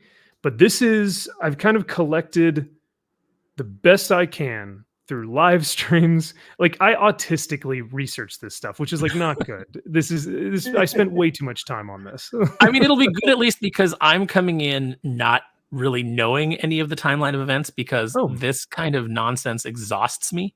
So I have paid no attention whatsoever to, aside from the fact that it's like, to me, like if you come to me and you're like, two YouTubers are fighting or two people on Twitter, you're like, oh man, Rolling on Dubs is fighting with, Rolling Blunts 420. I don't care. Big wiener dude 6'9" is taking out Chud 420 Blaze It guy. And it's like, who gives a fuck about that, right? Yeah. So yeah, in that context, you're right. And when this actually first started, for me, I think I texted you guys and I said, more infighting going on. I really don't have the energy to even put towards this, right? I don't even care. But as the days continue to go on, and the week, it's been probably almost 2 weeks now, I figured I had to kind of put together as much information as I possibly could to try and piece this out, because I was like, okay, I don't know what's going on, but let me get an understanding of it so that I can effectively talk about it somewhat competently, right? Because you get people out here that'll be like, oh, well, no, EVS did this. And it's one-sided, or maybe taking teams or siding with teams or whatnot. So anyway, like I said, at any point, if you guys feel like you want to interject or say something, or if you have a question, just let me know. But so this all started, I don't know if you guys know about Dick Masterson and Vito. They have a show. Dick Masterson is kind of like, I think he's in like what you would call an internet personality. But this all started around the time frame when Dick Masterson and Vito began to criticize Eric July's book, ISOM number 1 and ISOM number 2. They began to criticize the book on Yellow Flash's Flashcast show.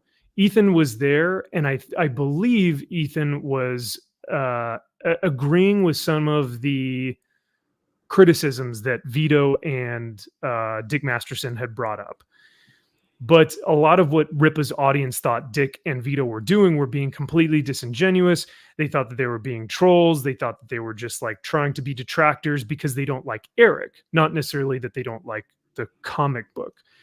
But then once we found out that like Eric was being sued by this Christian company because of the ISOM trademark, and there was all this copyright nonsense, that also kind of fueled the fire and flamed or caused, flames to emerge because of like what was going on. I think at one point, Eric would believe that Vito was the cause of the lawsuit because Vito's email address had been linked to the Christian church, who was then suing Eric for the copyright. I don't know where that's at right now in terms of where they settled it. I think I saw that. I will throw this out there too. Dick Masterson, for what this is worth, I don't know the guy. I've met him a few times back before he became, the big blow up Dick Masterson, because he was doing that Biggest Problem in the Universe podcast, I think it was called, with Maddox. The way that I met him was he was part of the Tournament of Nerds at the UCB Theater in Los Angeles, and I would frequent that. And I actually I was actually the person who got them in at San Diego Comic-Con when they would do their shows there, because I was still part of the committee then. And so I pushed for them to be there. And Dick, not his real name, was frequently part of that show. It would come on and compete and do his bits. Then they had a big falling out, he and Maddox. But I think he also, if I'm not mistaken, he also had a huge falling out with the Tournament of Nerds people, because a lot of them passed stories on to me about, like, this guy's such a piece of shit.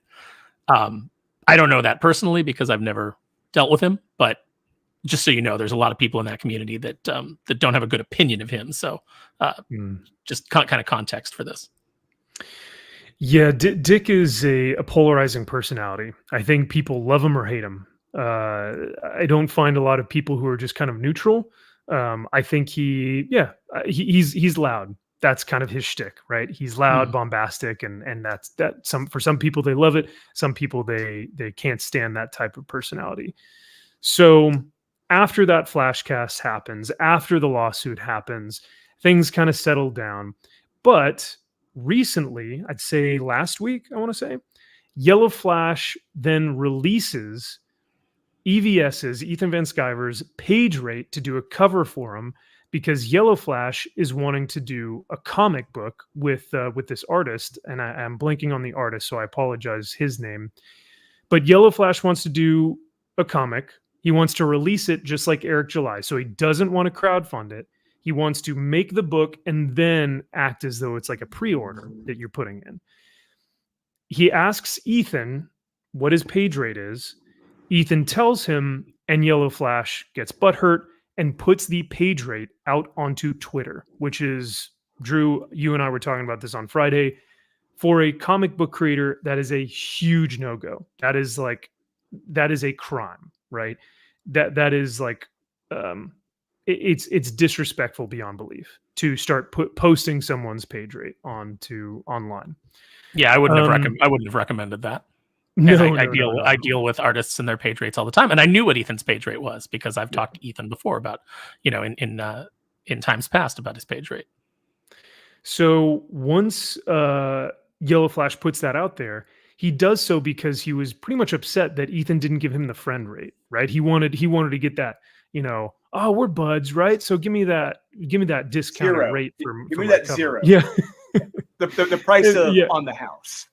Yes, right. Yeah, the for the price of free. Is that what he was hoping for? Do we know that? Like, did he say that? Like, did he, in his communication with Ethan, was he like, "Oh, you should do it for me for because we're bros"? Allegedly. Yeah, Ethan has said in the past that with close friends, he has done favors for them. Like he's done them for zero. Like he's just done stick covers for them.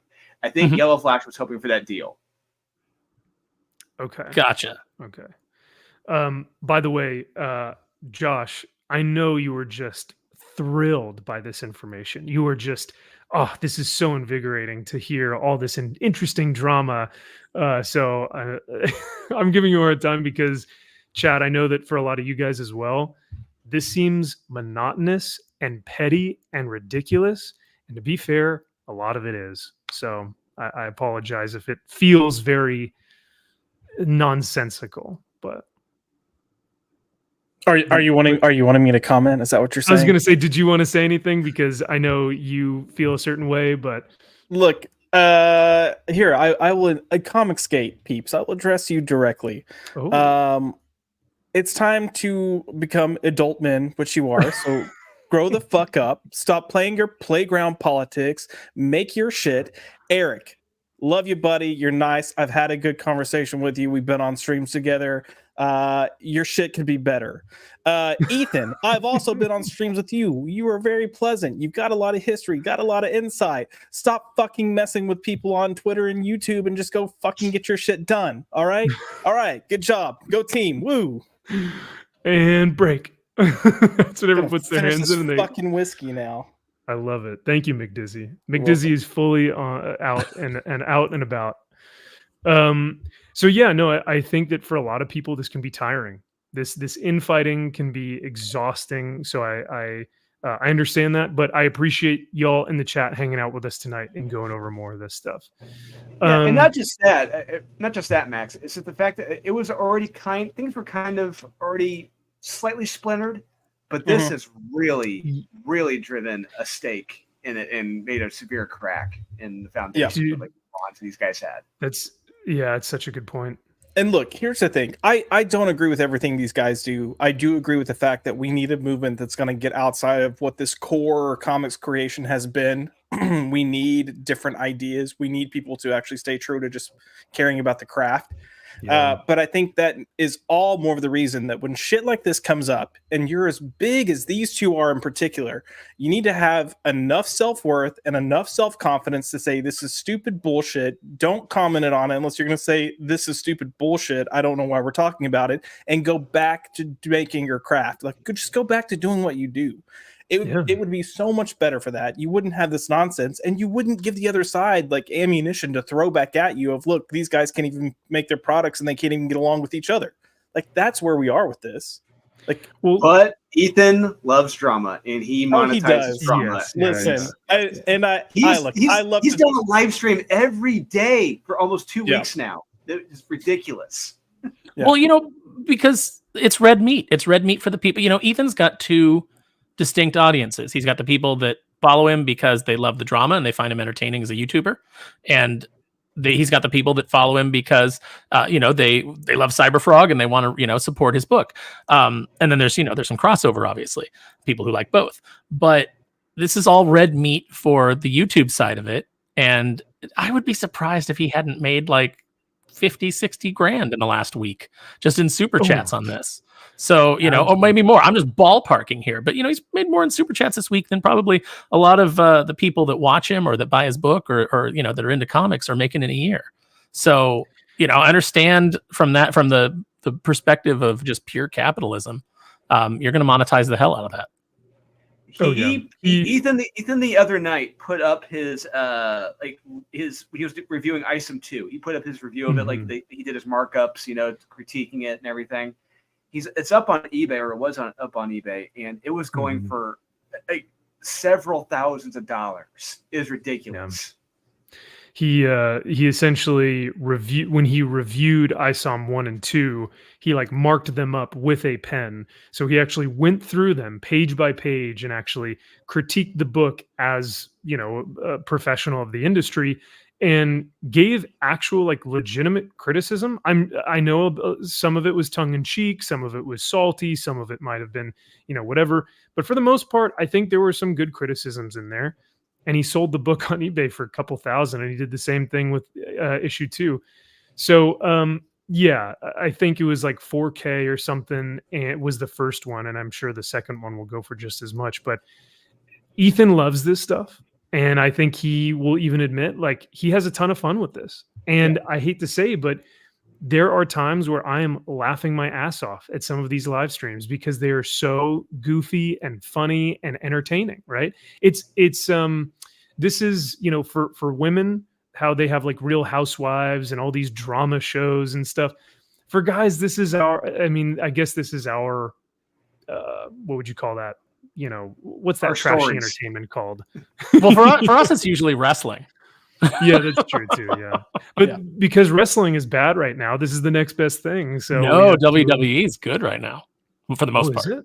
Yeah, Okay. There's some good stuff. All right. There's some fun stuff going on, man. For the most part. So, but yeah, I think both of them. I think Ethan really enjoys this, and I think Eric is trying to put his best foot forward and trying to present the company, present the comic in a certain way that negates all of this stuff and just says, oh, it's all detractors. It's all just people who hate me, when there are legitimate people who have criticism. So I think that this is a mess, but we'll continue because, as Drew said, this next thing that happened with Yellow Flash, I think this was really the point where Ethan went scorched earth, drove a stake in the ground and said, we are no longer working together. We are no longer hanging out. We're not on the same side. We're not buddy-buddy. We're not anything. This is now Comicsgate and Rippaverse, and there's no in between. You're either on this side or that side. Because after Yellow Flash released the page rate, in a drunken stupor, as Yellow Flash does, deleted the Twitter page for Comicsgate, which he created years ago when this all first started. So this has been a forum on Twitter that people have posted their campaigns, posted their books, posted their questions. It's been kind of a Reddit forum or a open forum for people within Comicsgate to publish their work. And Yellow Flash, as petty as this is, and like I said, I'm going to try and stay as objective as possible here, but this to me was, just ridiculous, was, Yellow Flash drunkenly deleted the Comicsgate page. After that, he pretty much forms a side with Eric and decides, you know what? I don't need EVS. I don't need his help. I'm just going to do this with Eric. Because then Eric started to publish videos in favor of Yellow Flash.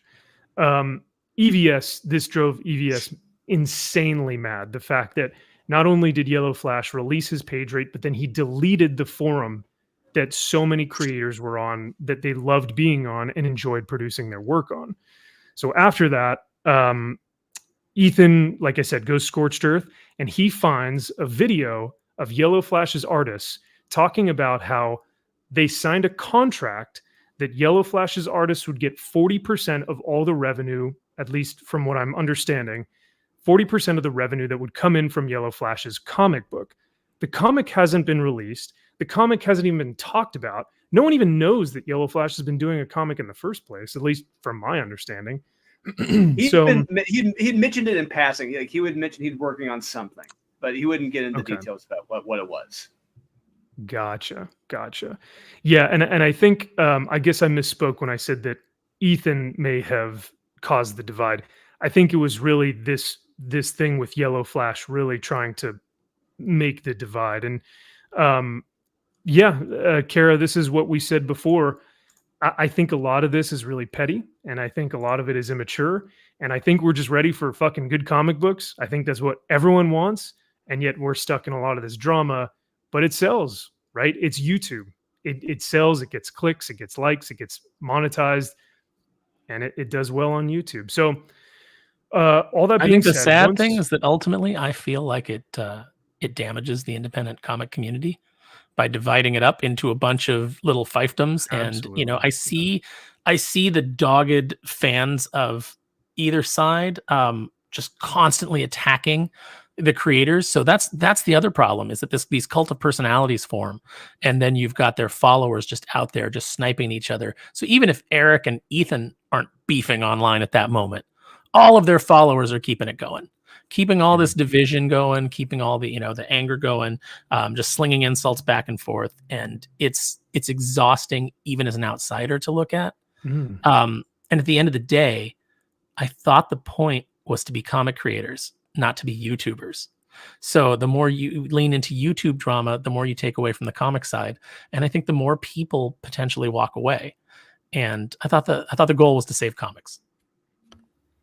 You would think, right? You would think that was the original intent and the original goal, and that people would actually want to hone the craft, right? Respect the craft and understand what it means to make a comic book.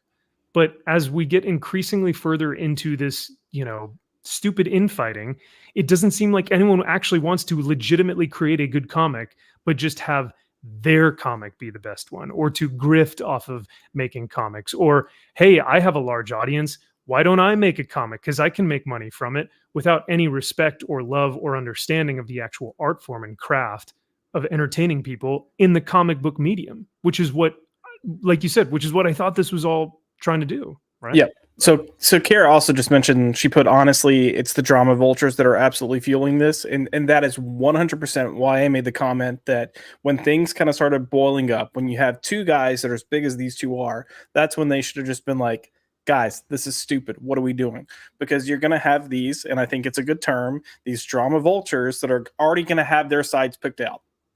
Eric's going to be the best thing ever, or EVS is going to be the best thing ever, and then they're going to go, no, my guy's better. So they're already got that fueling. But if you have the two of them, EVS and Eric, kind of having some words or ways with each other, all it's going to do is fuel these people to be bold, make stupid ass comments, go after one another, go after fans. It's just like you have to understand the position you have within your industry, and you have to understand the weight that you carry as an individual. And it's just not worth it. Like, as much as you may want to prove your point at some point, you have to understand that you are serving a greater purpose. And I get we're talking about comics, but you're serving a greater purpose than just a creator. You are leading the way for dozens, if not hundreds, if not thousands of other creators that want to move forward with making good quality content. And that's no longer what this is going to be associated with. Like, it took long enough to get away from this. You're a Nazi, you're a bigot, you're a racist, you're a misogynist. We finally got people to just stop vehemently saying that's what Comicsgate was. And now we're kind of going back into like, well, you're just children on a playground. The bigger problem that I see with all this is that it makes people more hesitant. Talented people who might come in and who might have at this point said like, hey, I want to be a part of Comicsgate and I'm going to produce like good stuff, because like you said, the stigma was kind of off. It had kind of fallen by the wayside. Mark Miller kind of coining the phrase cancel pigs really kind of BTFO'd a lot of these people. And so people weren't really talking about, there's always the couple of weirdos, but most people weren't talking about Comicsgate in a negative light. And I think that I thought that it was really an opportunity where more and more artists were going to start coming over and doing their own books and, being part of Comicsgate and kind of expanding this indie kind of vibe that was happening. And now my worry is that this just big wave of drama and fighting and, all the people on Twitter raging. But they even attack Kara, for God's sakes. I see them go on and they're like, why don't you tell your boss, blah, blah, blah. And she's like, do you have a ticket number? Do you have a missing order? Like, that's what I do. That was awesome. That was so great. But, I feel like this has kind of set everything back. I mean, look, all the parties involved, Yellow Flash, everybody, they did live streams and they got super chats and they made money off of it. But ultimately, in the long run, I think that it'll probably keep any creators that were maybe thinking, hey, maybe I will do this. And now they're looking at it and going like, maybe I won't, because I don't need to be, screamed at it on Twitter all day by people with anonymous avatars and names. Well, yeah, I mean, look at some of the indie comic creators that first started out, and EVS's stream, the Comicsgate King stream, where they would like promote their book on the live stream. That was like huge for them. Like, they would get hundreds more backers or thousands of more dollars or whatever it was whenever they would go on to the Comicsgate King stream. And, people were like, hey, I'm happy with this. But now, like you said, if it's associated with this type of drama, like if I'm as a comic creator thinking about what it might mean to, hop onto one of these streams and promote my book, if that means that I then have to tote one side, or that like I have to be this side, or, Eric's side or Ethan's side, I'm not going to want to do that. But the catch-22 is you're not really going to see your book get promoted all that much, because there just aren't a lot of comic book creators or comic book channels that talk about indie comics.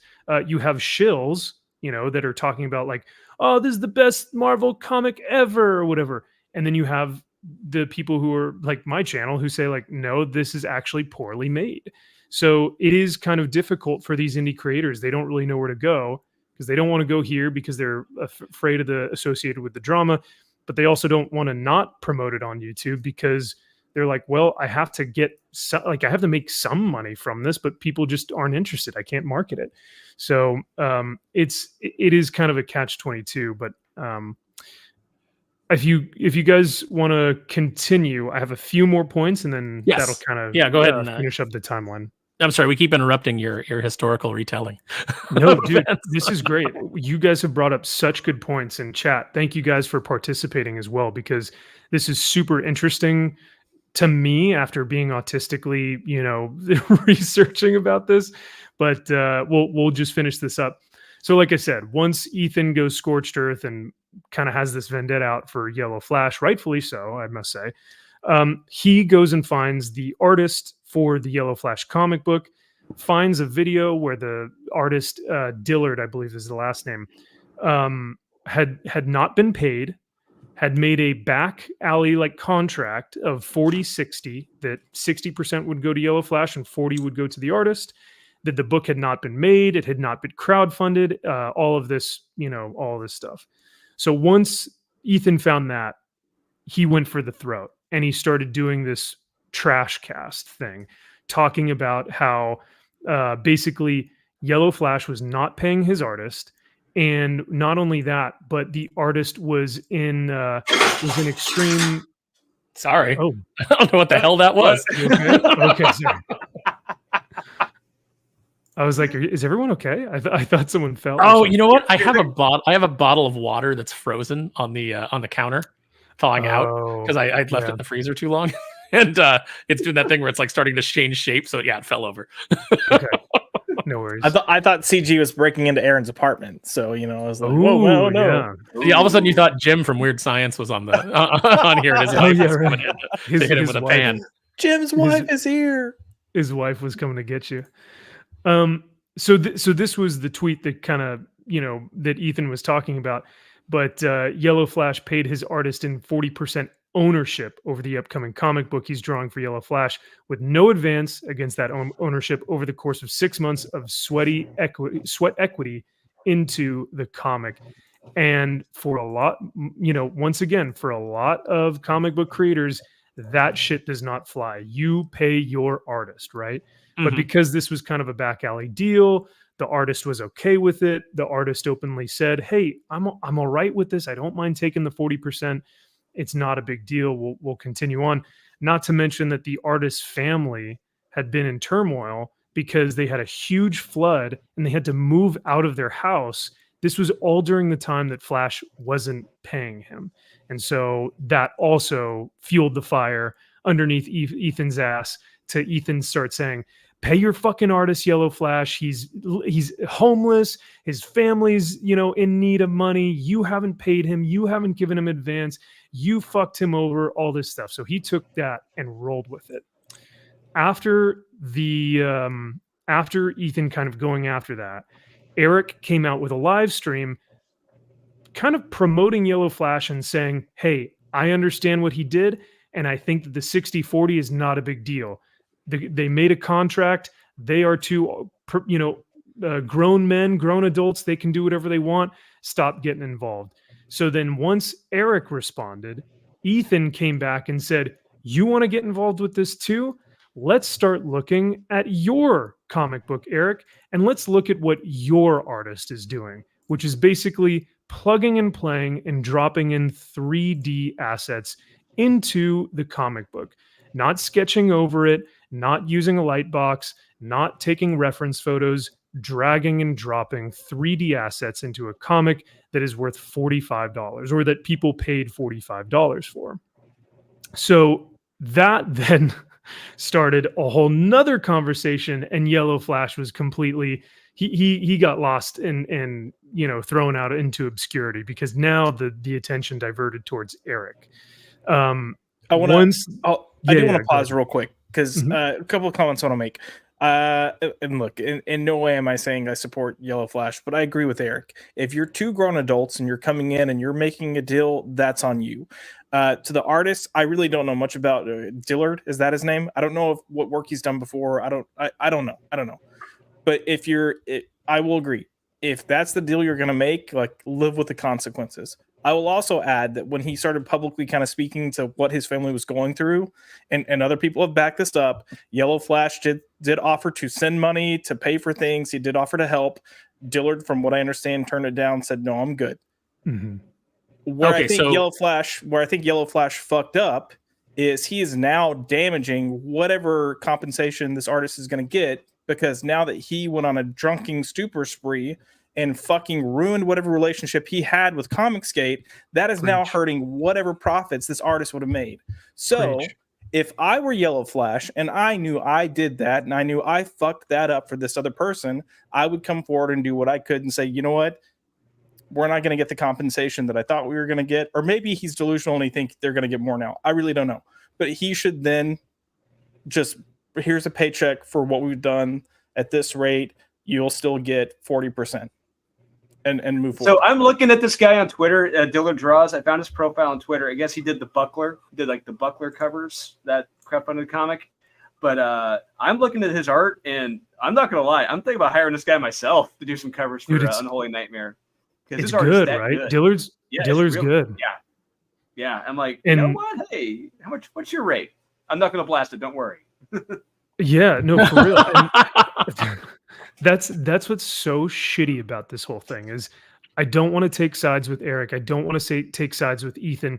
I like them both. I love them both. I think both are extremely talented.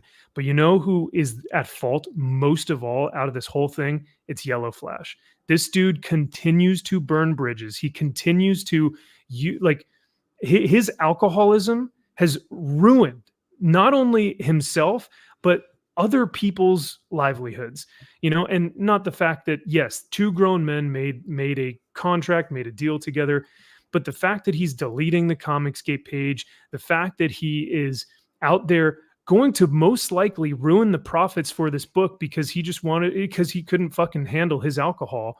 And what does this, and the big thing for me is, what does Yellow Flash have anything to do with comic creation? Like he can barely get through a Bounding in a Comics article without stumbling over it and not saying the word woke in one of his YouTube videos. How is he supposed to be a creative in a medium that has to be creatively entertaining? So to me, Ethan and Eric are not the issue here. I mean, yes, there are issues with that, but there's a part of me that is like Yellow Flash is one of the main issues of this whole drama scene, right?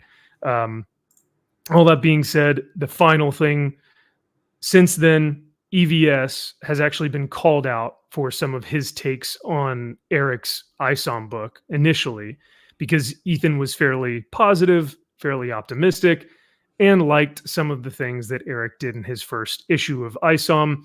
So people started calling Ethan a hypocrite, right? Because of him toting or saying all these great things about ISOM, and now not so much. He has a different tune.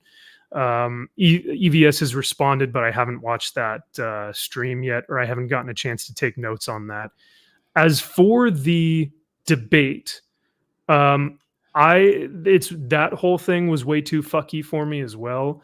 So instead, I am just going to play like the 2 minutes of audio from the podcast that addressed the Comicsgate like drama, quote unquote, and what actually happened with the producer, because it just sounds like an error of like a communication error. So I'll play this real quick, and that will be the end of the Comicsgate drama talk, because it's, like I said, it's exhausting, and we can probably move on from here. Presley over there. We want to get to my soon-to-be fired producer. I know he wants to make a statement about the mistakes that he made. Okay, well, it's been a very stressful 24 hours. And so if you live under a rock, yesterday we advertised. It's a young Mac from Always Sunny. Ethan Van Sciver. It really does look like that, huh? And we had to cancel it last second, right before the show. And both sides were, talking about it online. A lot of drama, a lot of people. I tried to explain it briefly at the beginning of the show, but we were kind of frazzled. So I will give you exactly what happened. So last week. Oh gosh, this is already boring, Jimmy. Why is it when you talk it's so boring? I was thinking the same thing. Know the drama. They want to know why you caused this and why you would pit Eric July, an employee at the Blaze, against his arch nemesis Ethan Van Sciver, who I happen to be friends with. But go ahead. Okay, last week Ethan Van Sciver reached out to Alex, said would like to come on the show. We were on a mutual podcast, yes, and we agreed. Hey, we come said on, fantastic. He's very popular. He's got a great channel. He's an incredible artist. We're big Ethan Van Sciver fans here. We really are. No, he's only been nice to us. No, we genuinely are. He was on the show in the early days. So I DM'd him on Twitter. I followed him on Twitter last week. I hadn't followed him before then. So we booked. I think he had his account taken down or something too. So I don't know. Maybe you were following his old one. Maybe. Go ahead. But anyway, this past weekend, he started being critical of Eric July, who is a Blaze colleague. Well, he's been critical of Eric July for months if you've been paying attention. Yes, but I have not, because I didn't follow him until recently, and I don't follow the comic book stuff. But anyway, we saw he was being critical of Eric. So we were like, okay, well, we would need to address this because it's a Blaze colleague. How do we go about this? So, and I'll bring up the text. So there is. Oh God! Now you're sharing text messages. No, I'm just reading exactly what I said. I just don't want any room for a misunderstanding. No, leave a bunch of room. We want that. This is the best thing for our show ever. Now everybody's talking about it, and now they don't know the real reason. So really, we don't want to give them the real reason. We want to be very vague. I'm going to say everything so we can never talk about this again. So yes. we wanted to reach out to Eric. So I said yesterday at 11:15 a.m. I texted Eric. Hey, Eric, this is Alex Stein's producer. We are having Ethan Van Sciver on the show today, but we were wondering if you wanted to come on the show as well. You can join via Skype if you don't want to come in the studio. I know y'all have been beefing online, so I think it would be a good way to set the record straight. Let me know if that works for you. Thanks. A little back and forth. Eric was hesitant, and then here's what he said. Interesting. So the goal is to platform him and have him talk about myself. Seems like an obvious, purposeful move to just go on a platform that I obviously contribute at to talk down about me. And I wanted to talk. Ethan wasn't even going to talk about Eric on the show. He wanted to promote a new project, but since Eric is a colleague, we is this double speed? To be kind of awkward not to. Yes. But so we were going to defend Eric. Yeah, this is my next text. Alex is obviously planning on defending you, but we thought it would be better if you defended yourself. The purpose of the show will be to figure out the beef and if it can be settled, not to fan the flames or talk shit about you. If you change your mind about coming on, you're welcome to appear today. If not, let us know if there's anything specific you'd like us to bring up that you haven't already discussed online. And then eventually he said, okay, I'll come on. And meanwhile, we had not told Ethan any of this. Ethan was completely in the dark. And that's we had a little bit of a Josie Bryson Gray situation because that show was a hit, one of our most successful shows. Yeah, so well, in hindsight, we should have hit both Eric and Ethan up sooner. But anyway, from Eric's perspective, it looked like we were trying to like ambush him, surprise him, had on this guest that we knew was going to talk bad about him, and then the day of, at 11:15, text him, hey, you want to come on, defend yourself? So from his perspective, it looked like we were kind of strong arming into it, and it basically kind of was a bad look. And for you, a bad look for you. Well, and Jimmy, we're losing viewers. I'm watching this. Our numbers are going down. No. Let me explain something to you, Jimmy. You're a dumbass. Okay, you have a mentally. So all that being said, thank you, Jimmy. I like Jimmy. So I know they demoted him to assistant to the producer, not assistant producer. And I you know what? It was miscommunication. It was fuckery. It was, distrust, right? There's a lot of distrust there. Eric didn't feel like that there was a good faith conversation being had. Eric also being a member of the Blaze. Ethan wanting to come on, not even really knowing about the quote unquote debate with Eric, but then later using it to fuel the fire. Calling him a chicken, that Eric didn't want to come on the show, even though the Blaze was the one who actually decided to cancel the show. It's a nightmare. But in terms of the debate itself, from the horse's mouth, that was the producer explaining what happened behind the scenes and why that whole thing was kind of a mess. Real quick, little segue. Yeah, I just messaged John Dillard on Instagram. I just messaged him. Hey, nice. Man. Hey, man, like your work? How much you charging? What's going on here? So we'll see what happens. Hell yeah. Well, good for you, man. Hopefully he responds back and gives you a good rate, and you guys can work together because he does great work. He was the second. He was the second to he was the second place winner during the Eric's ISOM art contest. So everyone turned in artwork, kind of like the Spawn month or the Spawn week that they've been doing, right? They did that for ISOM, and Eric chose a winner, and Dillard came in second place. So, yeah, pretty rad. The dude is very talented, and I hope that he gets compensated correctly.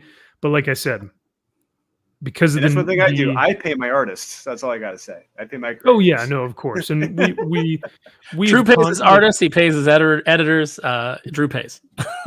Yes, thank you. And he pays his friends on YouTube with his time. So we appreciate him for that. So, but hopefully this is the most extensive. Tried to be the most objective, at least for me, though, when it comes to Yellow Flash, I can't be objective with that. To me, that's crossing a boundary. But for the most part, I love both of these creators, and I wish nothing but the best for them. Most of all, I'm on the side of comic books, and whatever side that is, I'm going to be championing that side, because ultimately, at the end of the day, comic books is one of the best storytelling mediums out there.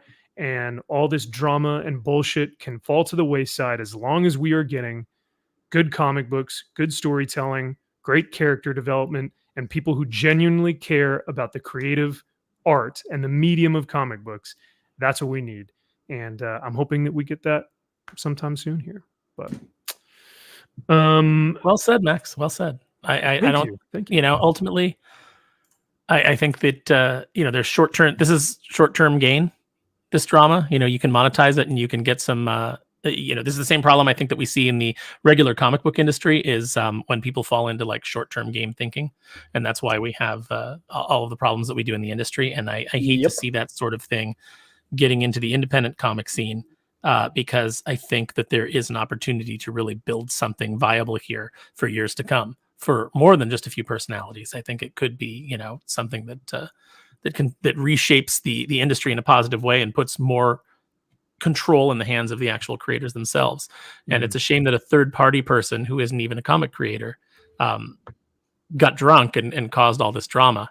I think that deleting the Twitter, you said like the Twitter group that was Comicsgate, I think that was a huge mistake. And I cannot I can't even believe that happened. But I would like to think that at some point, because I'm somebody who I talk to everybody. I'll talk to people in the mainstream. I'll talk to people in Comicsgate. I'll talk to people from Rippaverse, obviously. We're good friends with Kara. I try to talk to. I talk to people at Iconic. Yep. And a lot of these people don't like each other or have beef with each other, and I just keep everything that I'm told with me. I don't go around and go like, oh, what so and so said, and get their response and then run back to the other people. There's a lot of drama farmers that like to do that. I don't want any part of that. I would like to see a more unified front. This is the same problem that the Republican Party has, and why they continually lose, is because they divide into factions and they spend their time fighting each other instead of fighting the enemy. And I would like to see that stop in this space. I know it's good for YouTube drama, but ultimately, I would like it to be about the comics. Yep. Even if we do have drama, can we have it with drama that's like, the stuff that your boy Zaxx covers? That stuff is at least interesting because it's like these are people that are making genuinely bad comics and are villainizing us, the fans. Like, yes, tell me more about that. I want to hear about what those people are saying, right? Because that's awful. But these are people that, like, aren't we all trying to promote really good comics that we're all creating, like you said?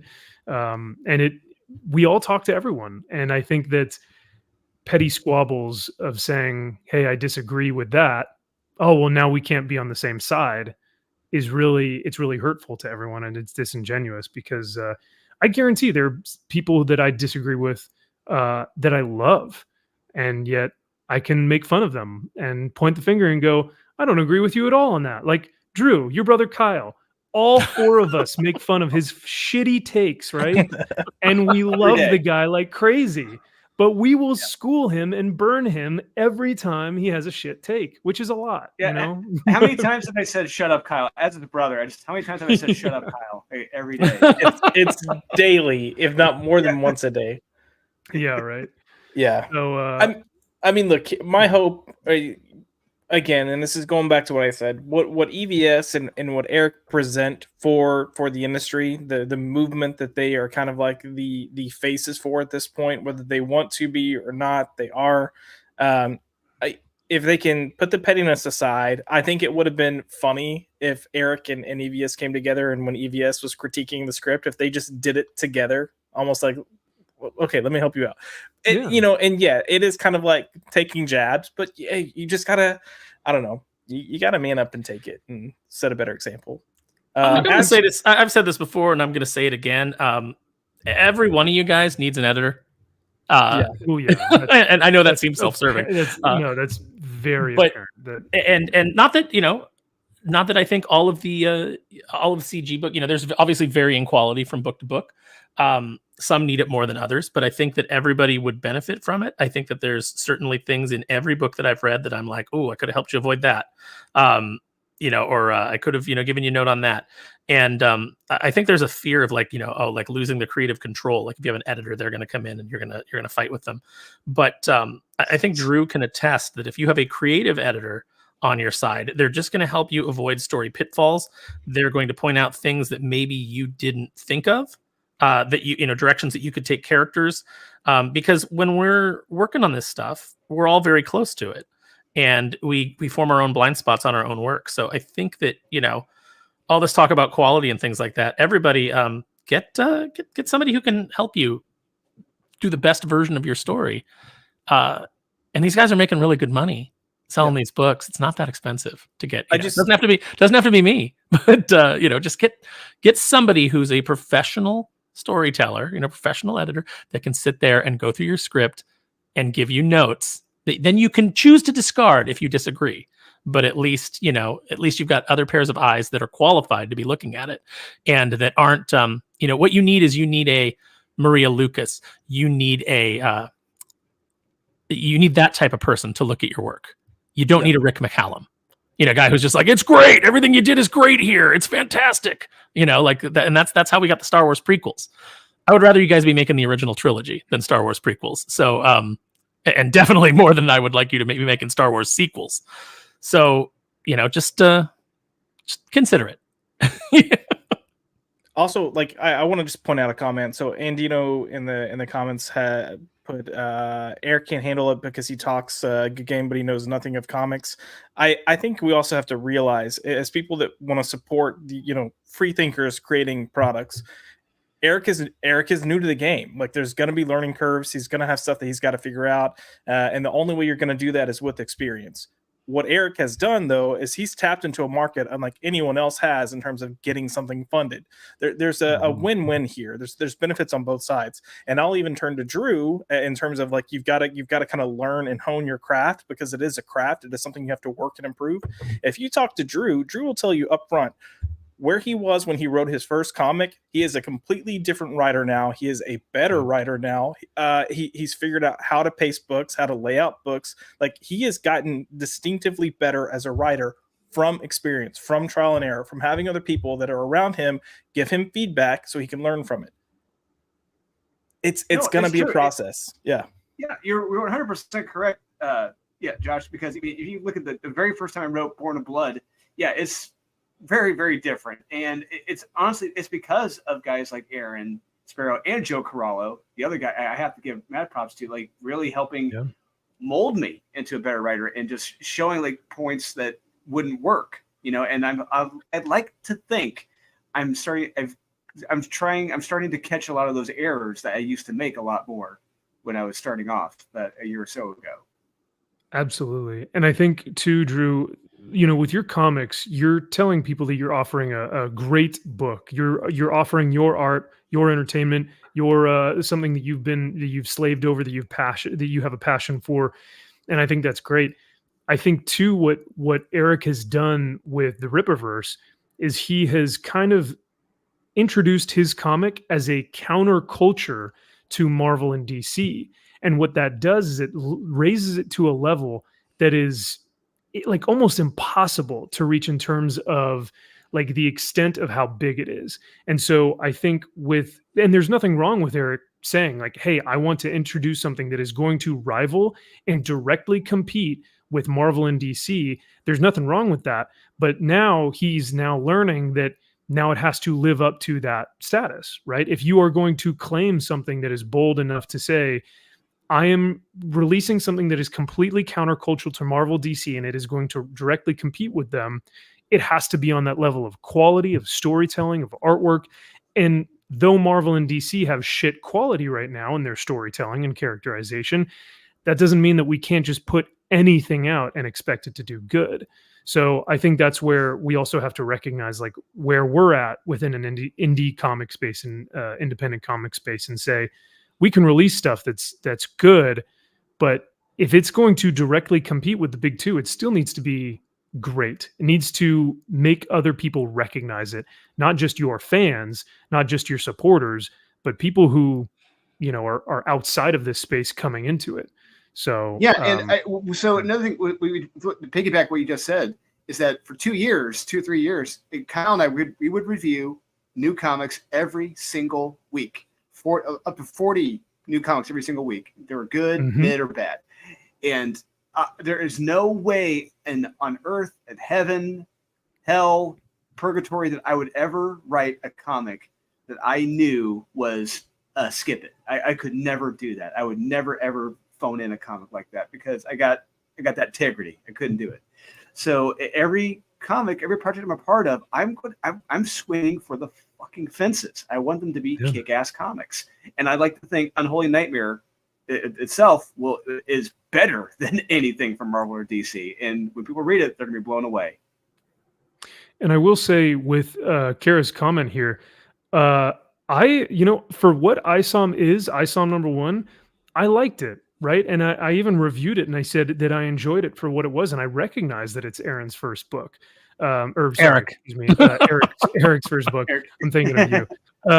And I recognize. Oh, that's it sweet, for what Max. it I'm is. thinking of you. I'm thinking of you too. Aaron ghost wrote it. I knew it. I know, right? Nobody ever thinks of me. You're too far away and your internet's bad. So and I think we all have to recognize that as well, that this is Aaron's like first entrance Eric. into this. It's getting late for Look, me. hey, I I'll haven't take even credit. had- I'll take I haven't credit for even had a ISOM date. if I can have the corresponding bank account. Time out. Time out. Ooh, Time out. yeah. Did this little bitch just say it's getting too late for him? Yeah, it's my Betty by time. Oh, I'm here on the West Coast. I'll let you go first, and It's then like I'll 7 have at him. o'clock. Yeah. So I wanted to address this because Zaxx says, Max, stop being fair and balanced. Give me a spicy take. Give me a hot take. All right, brother. Here's my hot take. You guys ready for this?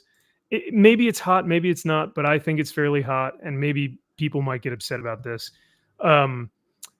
I think Yellow Flash is a fraud. I think he's a grifter. I think he's a hack. I think that his YouTube channel adds nothing of substance to the YouTube community or to the fellowship. I think it adds nothing of substance to the culture war in general.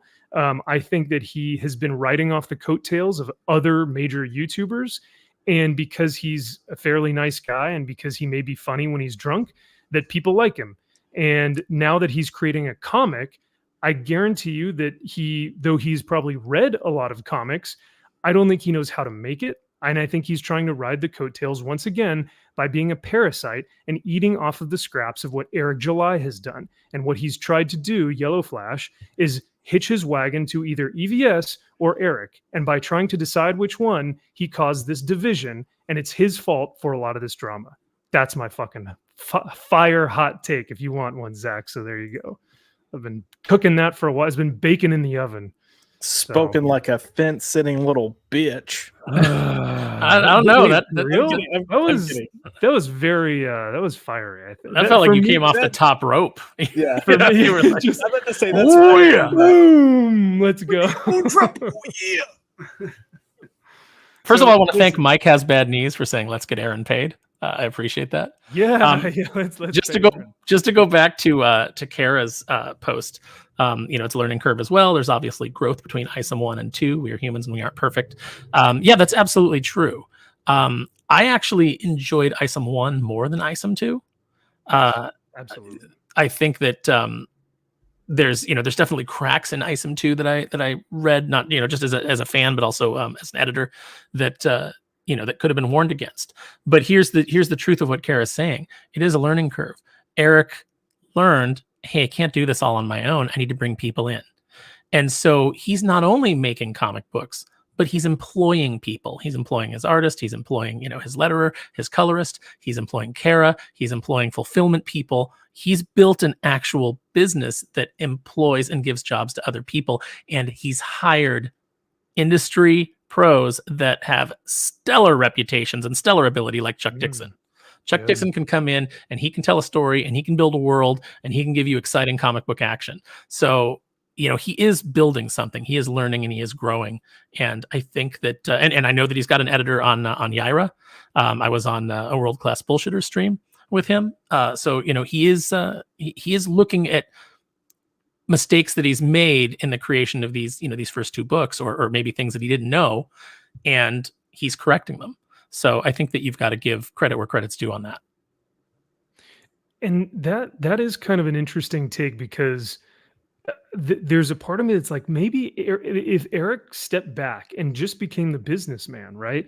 And he was hiring other creators to do the work for the Rippaverse universe, dude, could you imagine how great those books would be, right? And I think they'd be making even more money.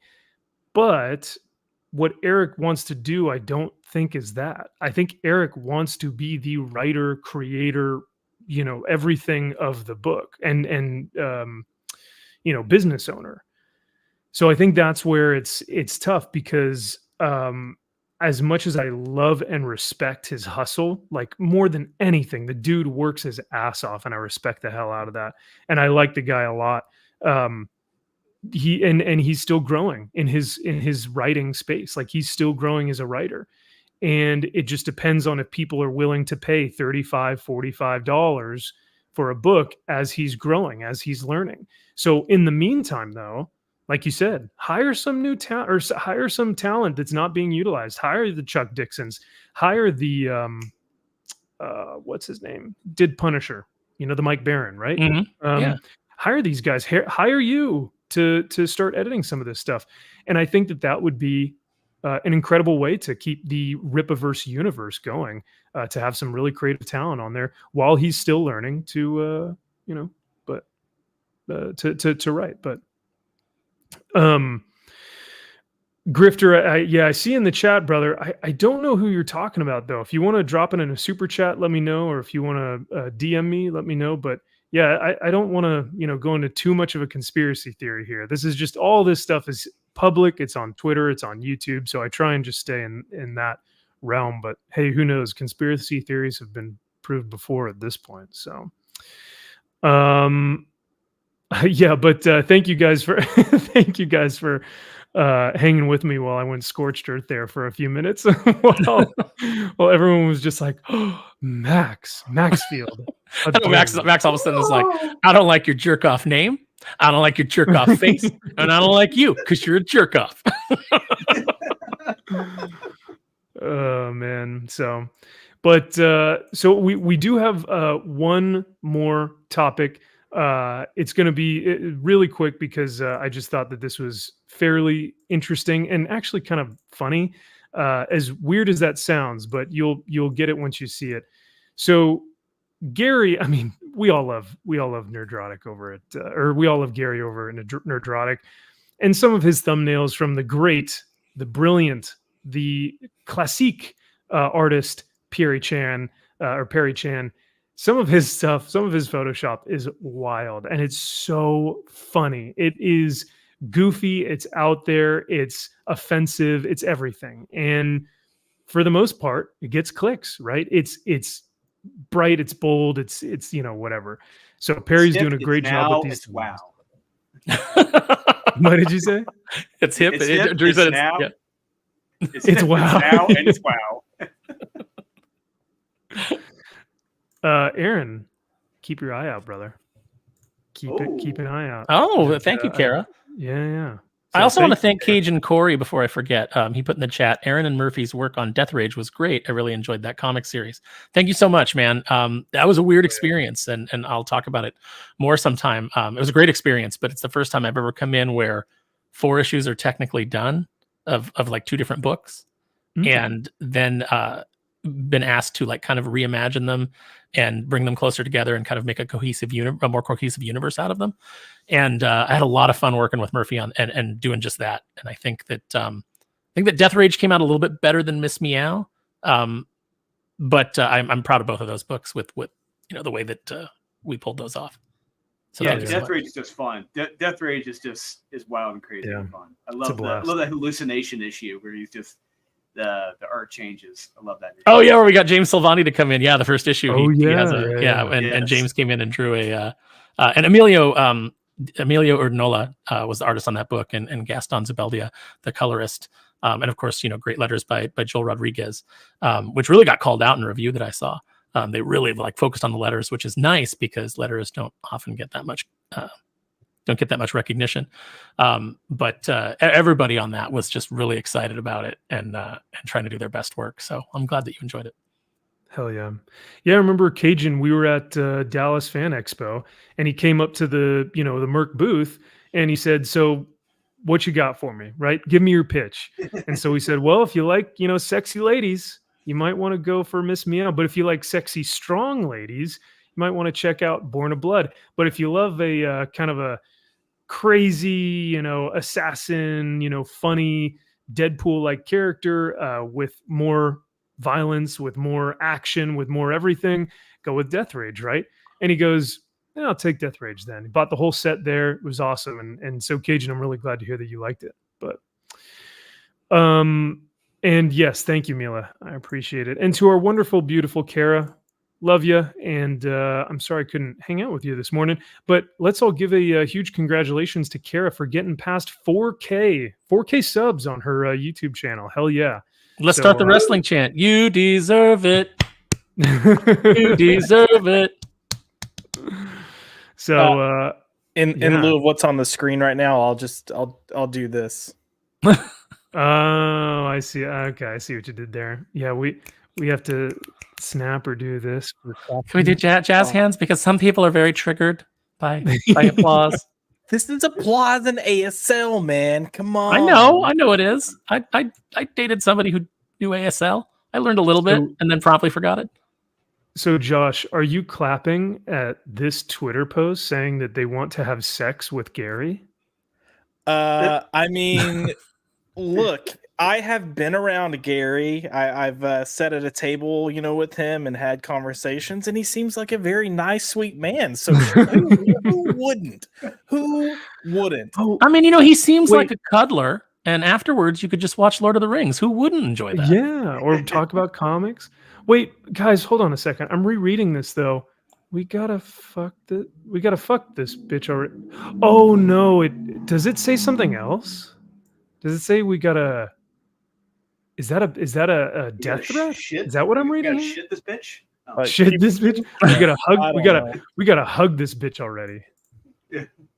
But with two G's to make it extra gangsta. Yeah. I love that first comment. He won't date you. Yeah, right. He's married. He's married. He's not gonna date you. The only thing he'll do is cry. Yes. Oh, so funny.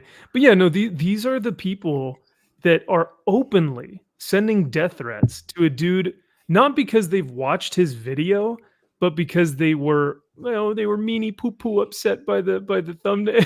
And it's like or the comment Marvel goes off the reservation. Well, maybe that too. I mean, I thought my comment was worse. I like immediately when this show dropped, I think I told you guys that this is the worst thing to happen to Native Americans since the Trail of Tears. Oh no. I remember that. I do not associate with Aaron's no, I'm kidding. But as funny as that is, how crazy is it that someone actually made a video about his thumbnails? Just about, at least it looks like it's just about his thumbnails. At least Nerdrotic is desperate for relevancy with his rapidly approaching 1 million subscribers. Right.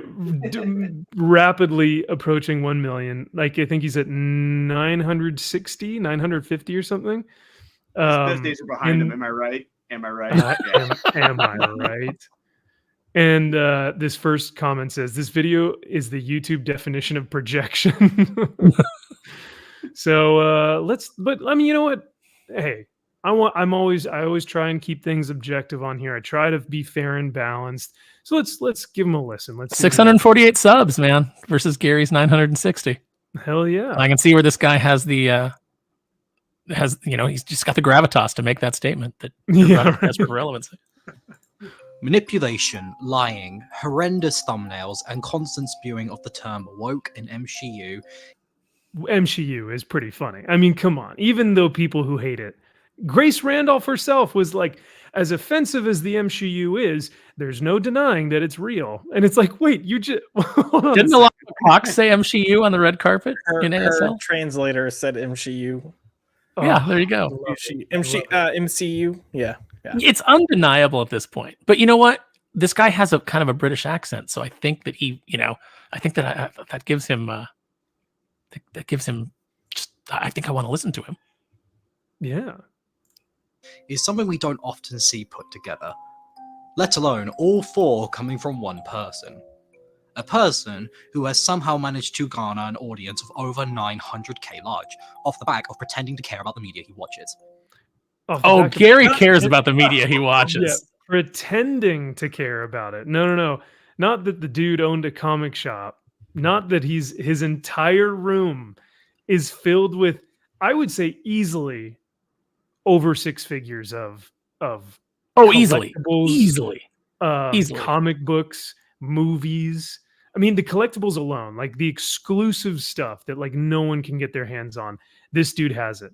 You go, I wonder if they've made an action figure of it. And he'll go, they have, and I have it, and I own it. It's right back here. Here it is. Yeah. Yeah. So the only thing I think that maybe I might own that he doesn't, because he's got a lot of those 90s Toy Biz figures. He's got all those on his wall. And I think the only thing I might have that he doesn't is I have one of the living laser prototype figures that was never released. So that may be the only thing I have that Gary doesn't. Dang, I guess we're gonna have to find out soon, though. But I'd ask him. But even though you own that, it doesn't mean you actually care about that, content. No, I just pretend to. Right. I wouldn't spent spend tens hundreds. tens and probably $100,000 at this point on geek stuff. I'm not sitting here at a desk that is littered with action figures and paint so that I can make my own action figures that they don't even make. Yeah, we're all just fake fans. It's not like you and I watched Gary run around like a madman and buy more hot toys for his collection, while we were at LA Comic-Con. He's just pretending.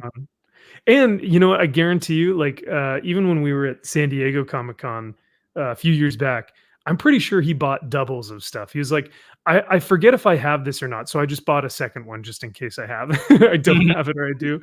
Like he loves this stuff, man. Not just the consumerism of it or the actual items themselves, but that's what we as collectors do. We love this medium of whether it's comics or movies or video games. So we're going to surround ourselves with the things that we enjoy with our escapist material. But anyway, that's besides the point. We'll hear him out some more and what he has to say about the thumbnails. Hey guys, it's the Pink King here, and today's video is one I've been wanting to make for a while now, ever since I covered the Critical Drinker. As when watching Drinker, I stumbled upon a rabbit hole that just led me deeper and deeper, with me finding probably the loudest one of them all, Nerdrotic. For those of you That's not true. That's not true. Az is much louder. Az is much, much louder than Gary could ever be. Actually, Gary is fairly calm. Mhm. Yeah.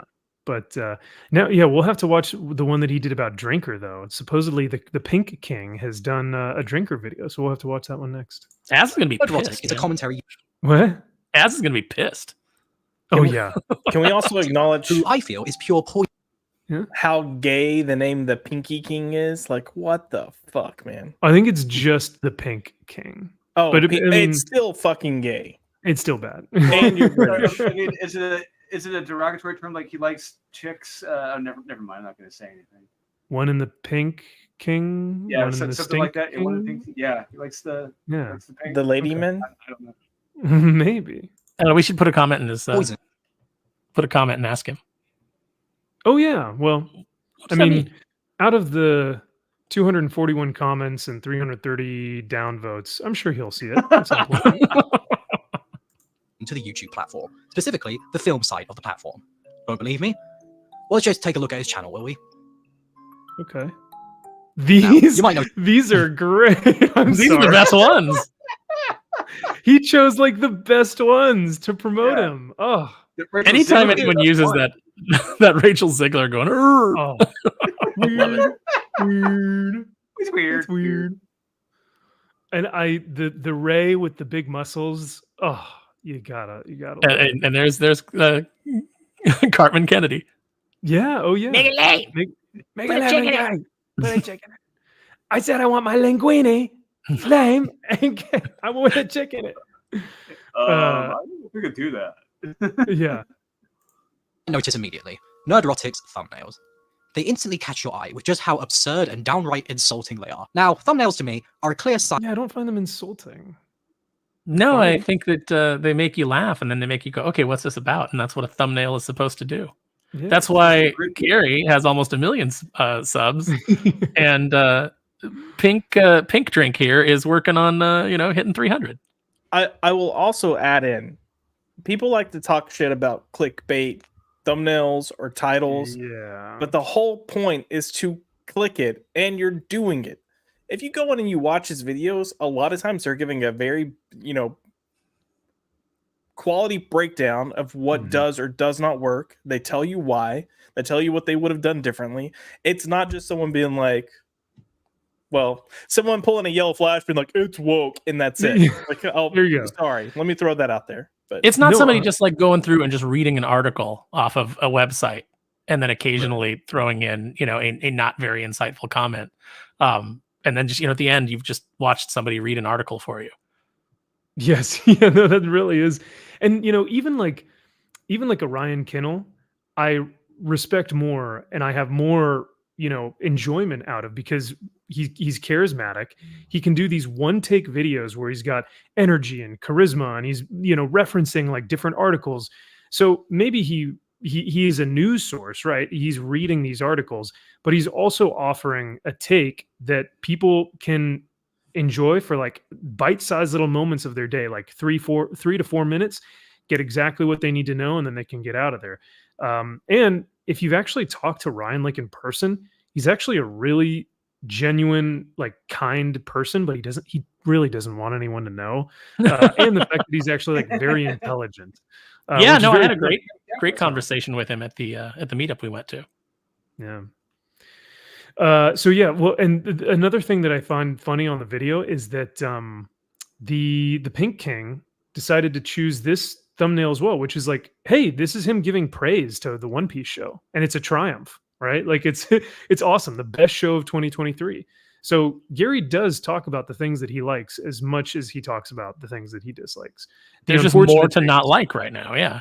And that's 100% what a lot of these channels are saying, is like, we would love to talk about the things that we like, but unfortunately there's just way more shit out there. But sign of somebody's intentions. Reason being, it's the first thing you see when you watch a video. It's the first impression you're given to that video. Yes, 100. That's Josh. The point of a thumbnail. Yeah, you nailed it. Like, if you're on YouTube, how do I want to create my thumbnail? It's catchy. It needs to be something that's about the topic I'm going to talk about, right? Like, you can't just put a black screen with like one image and just go, oh, this is a brilliant like research, blah, blah, blah, blah. You need something that's going to actually have someone, be interested in what you're talking about. It's the cover of a book. It's the cover of a DVD. It's any of that. It's clickbait. Dude, you named your video Nerdrotic is desperate for relevancy. You put out a hypothesis so that when people see it, they go, okay, now let me click on this and see him, if he can prove his thesis. Yeah, absolutely. You didn't just put this video is about Gary. Yeah, the title is just, I made a video about Gary from Nerdrotic. Uh-huh. Now, granted, for some channels like Moist Critical, that works. He'll make a video because he's got 14, 15 million subscribers. He'll just write a video that says, I watched a movie, and 2 million views, the next day. It's like the one about Gary. That's the name of the video. It's just titled Gary. That's it. Just his name. Why clickbaiting is so looked down upon, because you're just lying to the viewer. You're promising one thing but giving them something completely different. Now, No. What? A clickbait is, I think for his definition, clickbait is, I'm going to post something crazy and wild and out there and then never touch on that topic. But every thumbnail that Gary puts out there, that's I don't even need to explain it. Putting this guy is lying. He's lying, and he knows he's lying. This is all bullshit. Oh, do you think so? Oh, at 100%, this guy is full of shit, and he knows he's full of shit. Okay. Yeah, I was about to say, is this stupid or evil? Right? Is it incompetence or is it maliciousness? Just maliciousness. Maybe a little bit of both. Maybe, I don't know. But now, I'm not one to say you've got to give everything away with your thumbnail. After all, I like to get creative with mine as well. But the difference here is that these thumbnails are a pathetic attempt to get people's attention. He likes to use Hollywood in big letters, likes to use woke in big letters. He likes to use actors' faces and turn them into the strangest of things, whether it's related to the video or not. After all, why is Tom Hanks here? Why is he That's a great question. I don't know. Let's click on the video and see. Because he's Hollywood. Yeah, because he's part of Hollywood. Because these are all individuals who have contributed to the downfall of Hollywood. And they're all hypocrites, right? Why is he dressed up like the Warriors in Black Panther? Why do you... Oh, sorry. I was going to say, and he was allegedly, he was rumored he was on the Epstein list. He was one of the guys. Yeah. It's not the first time that allegation has come up from various sources. Yeah. Look at the cats in this. I totally didn't even realize that he's got a cat in the thumbnail. You know what these thumbnails do? They make me chuckle. So that they've already achieved something that is pretty great. You're flipping through and you're like, oh man, look at that. The word So- pathetic. He used the word pathetic. Pathetic does not apply to these thumbnails at all. whatsoever. Pathetic is what Mike Zero does, which is he makes up a story and then makes a video on it, and it's just based on nothing. If anything, it's based on a Reddit thread that he probably himself created. Yes, yeah. Then what's so funny about this too is Perry Chan, who is the great Perry Chan. Hail to you, brother! If you're out there watching, love your stuff, and can't wait to see you soon again, hopefully in Vegas. But what Perry does with these thumbnails sometimes is he'll create them and he'll send them to Gary, and even Gary will have to say, I can't put that up on YouTube. We can't do that. So like even Perry creates stuff that Gary's like, ooh, that's spicy. That one's spicy. So all that being said, yeah, Gary pushes the boundaries, but we always laugh when we see these thumbnails, and they're funny, they're inventive, they're creative, and sometimes they're just dumb, and sometimes that's all it needs to be. It's just a fun, dumb, thumbnail. But because the actual content, the actual material of his videos are very well done. Hail to Quarter Black and Perry for editing these so well done, almost like researched articles and journals of documentation of a downfall. Really, it's kind of what your boy Zaxx has been doing, but it's all edited extremely well. So I think there's only like a couple more seconds that he talks about the thumbnails, but constantly put actresses' heads on a bodybuilder's body. Why are you removing their teeth? None of this has anything to do with the video that you're making. And that's intentional. You see, Nerdrotic is an infamous hate baiter. That's why he gets so many views. He gets people in by baiting them. Just look at this thumbnail. None of this has any real meaning to the video. It's just a bunch of actors edited to look ridiculous. Why make it like this? The reason? It's desperation. It's so often said. No, I don't even. Yeah, I don't even know how to respond. How is it desperate? It's not desperate at all because it gets clicks. It gets people. It gets people engaged. People find it funny. It's comedic. Well, okay, why does Ryan George put giant eyeballs on the actors in every pitch meeting thumbnail? Because it makes you stop and go, "What is that? That looks ridiculous," and then you click through. 100%. It's not desperate. It's marketing. Oh, too funny. It's bringing but energy. yeah, It's bringing a sense of humor to it, and which is something that a lot of YouTubers don't have. That's something that a lot of stands that are mad about Gary's videos don't have. The reason that you don't like it is because it's humorous and you don't like humor. Yeah. It's funny. I always love watching those videos that we bring up on here because you can tell that they don't like the success that these YouTube channels are having. You can tell that it just stems from a place of either insecurity or jealousy maybe. But it is funny to see Gary do so well because the dude has been grinding for a long time. He loves this medium, and if you ever get to talk to him in person, I'd highly recommend asking him what some of his favorite things are, because he will go on for the next hour telling you about every single piece of medium that he loves, some of the stuff that you've never even heard of before that he'll recommend to you. So the guy's an encyclopedia of knowledge in nerddom, and we love him for it. So just another funny video of some detractors. But so that should just about do it for tonight. And I know it's been a little bit longer than usual, but we had to cover a ton of the drama gate, if you will. And it's been amazing. So thank you guys. Thank you to the panel for adding their commentary and adding their such insightful views on a lot of this stuff, because you tend to get one side or the other. And I love what these guys do, which is offer a very based, very human take. You guys tend to comment on things the best way that you know how, which is to take both sides and to kind of be just like a normal human being and come up with like a very understanding take. But a lot of people don't like that because they think it's more fence sitting, right? But I appreciate you guys for that. So, are you talking to us?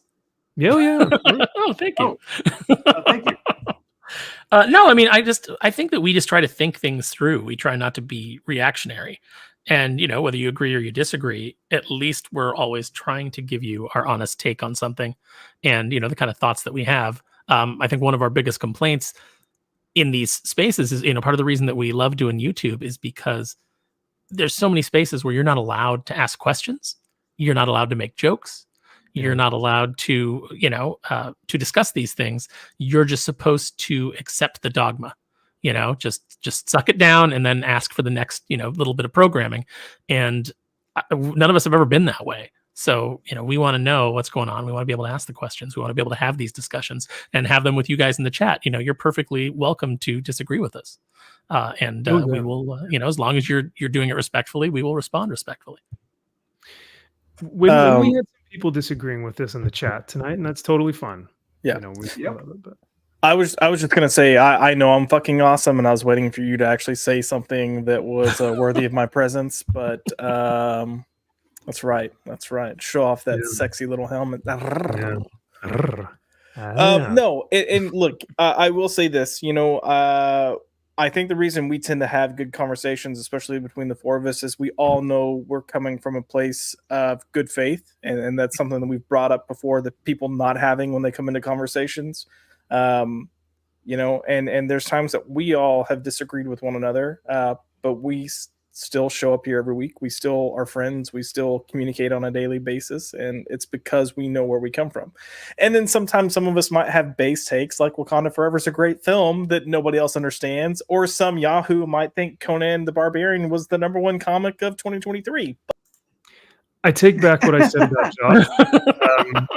Drew and Aaron, thank you guys for your base takes. And it really I'm so happy that you guys are part of my the panelists. Wait, how'd you get back onto here? Get out of here. He fought his way off a hold. Sneaky homosexual. Too funny. But yes, no, you know what? And that is something that I respect, that Josh will and that's the thing. Josh will defend Wakanda Forever. He won't say it's the best movie ever, but he will say that he enjoyed it. But he gives fucking reasonings why. He will tell you, here's the character development, or here's the plot line that I enjoyed, or here's the cinematography, or whatever it is that he liked, which I can't find a reason why he would like it, but for some reason he does. And I can do the same thing with my Conan pick, and why I can say Conan was the best comic book of 2023. As long as you can provide the essence of your argument, the points of your argument, why you feel a certain way, it's all good. But nothing, you don't want to defend Wakanda Forever? I was just gonna say, I got so much shit for saying it was the best movie of Phase 4. That was my exact words. But and then I said what I liked. It's 100% the best movie of Phase 4. Yeah, because Guardians is Phase 5, so by default, it is the best movie of Phase 4. Oh. Yep. Wow, what a low bar. Yeah. Thor: Love and Thunder, Ant-Man and the Wasp: Quantumania, Black Widow, Black Widow, Doctor Strange and the Multiverse of Madness, Shang-Chi, Eternals. Oh, Eternal! It's like saying you're the smartest dumb kid. Yeah. You're Kansas's #1 surfer. And Mike is right. I'm always there to support strong black women, because we know every gay man has a strong black woman inside of him. He just has to get drunk enough. Oh, okay. All right. Wait. Okay, so that's our show for tonight. Our show. We have the best chat. Our chat is awesome. We do have the best chat. We love you. We appreciate your commentary here. It's always funny to giving us a hard time. So, and before I forget, I also want to give one last shout out before we head out for our main man, Drew. Make sure to go back Unholy Nightmare if you haven't already. I know we've shared this the Unholy Nightmare page before, but this is kind of a second chance. If you guys didn't hop on the first round, you guys will be able to back this one. And we've been talking about indie comics a lot tonight, but if you guys do want something that's quality, something that comes from someone who's extremely passionate about the art form of comic books and the storytelling medium, I would highly recommend to go check this out. because hey, I bought myself a copy because if Death Rage and Miss Meow and Born of Blood are any indication of quality, then this will also follow that just as well. So 100%. I thank you. Aurelio thanks you. And now Aaron, editor of Unholy Nightmare, thanks you. I do. I thank you a lot. I thank you guys for supporting our work. The one thing that you'll always hear from us that you don't always get from the mainstream pros is we actually appreciate you because we recognize that you are the people that make these endeavors possible. You are the reason that we are able to create things that rattle around in our brain, and we absolutely appreciate it. So never forget that. Amen. Amen. Well said. I couldn't have said it better myself. And so with that, we shall end the night. Thank you guys as always for hanging out with us. If you were new to this stream, we had almost, I think at one point we had almost 90 viewers tonight, which is pretty big for the show. And so I can't thank you guys enough for your support. So if you guys enjoyed this, remember Max's Man Cave is on Sunday evenings you'll most likely see all these gentlemen's faces. We sometimes have guests on the show as well. You can also subscribe to MVP, where we do a weekly show on Friday nights, and we talk about all the comics that came out that week, and we give an in-depth review of each one. And I paint with X-Ray Girl, Kara, and Steph on Sunday mornings. We do Warhammer and paint streams with some 3D models and stuff, and that's always a blast as well. And finally, I have to shill for my Warhammer channel, which is an eensy-weensy baby. It's still in its infancy, but it's a lot of fun to do. It's a side project. It's a fun hobby. And I love getting to, put out some lore videos every now and then. And it's a great way to just kind of embrace the Warhammer universe. And for those who are just getting into it, maybe this is a great start for you to check out the new page. So with that being said, thank you to the chat. Thank you to all the new, subscribers or members or viewers. And we will see you guys next time. Remember to reject modernity and embrace your legacy, and we'll see you guys soon.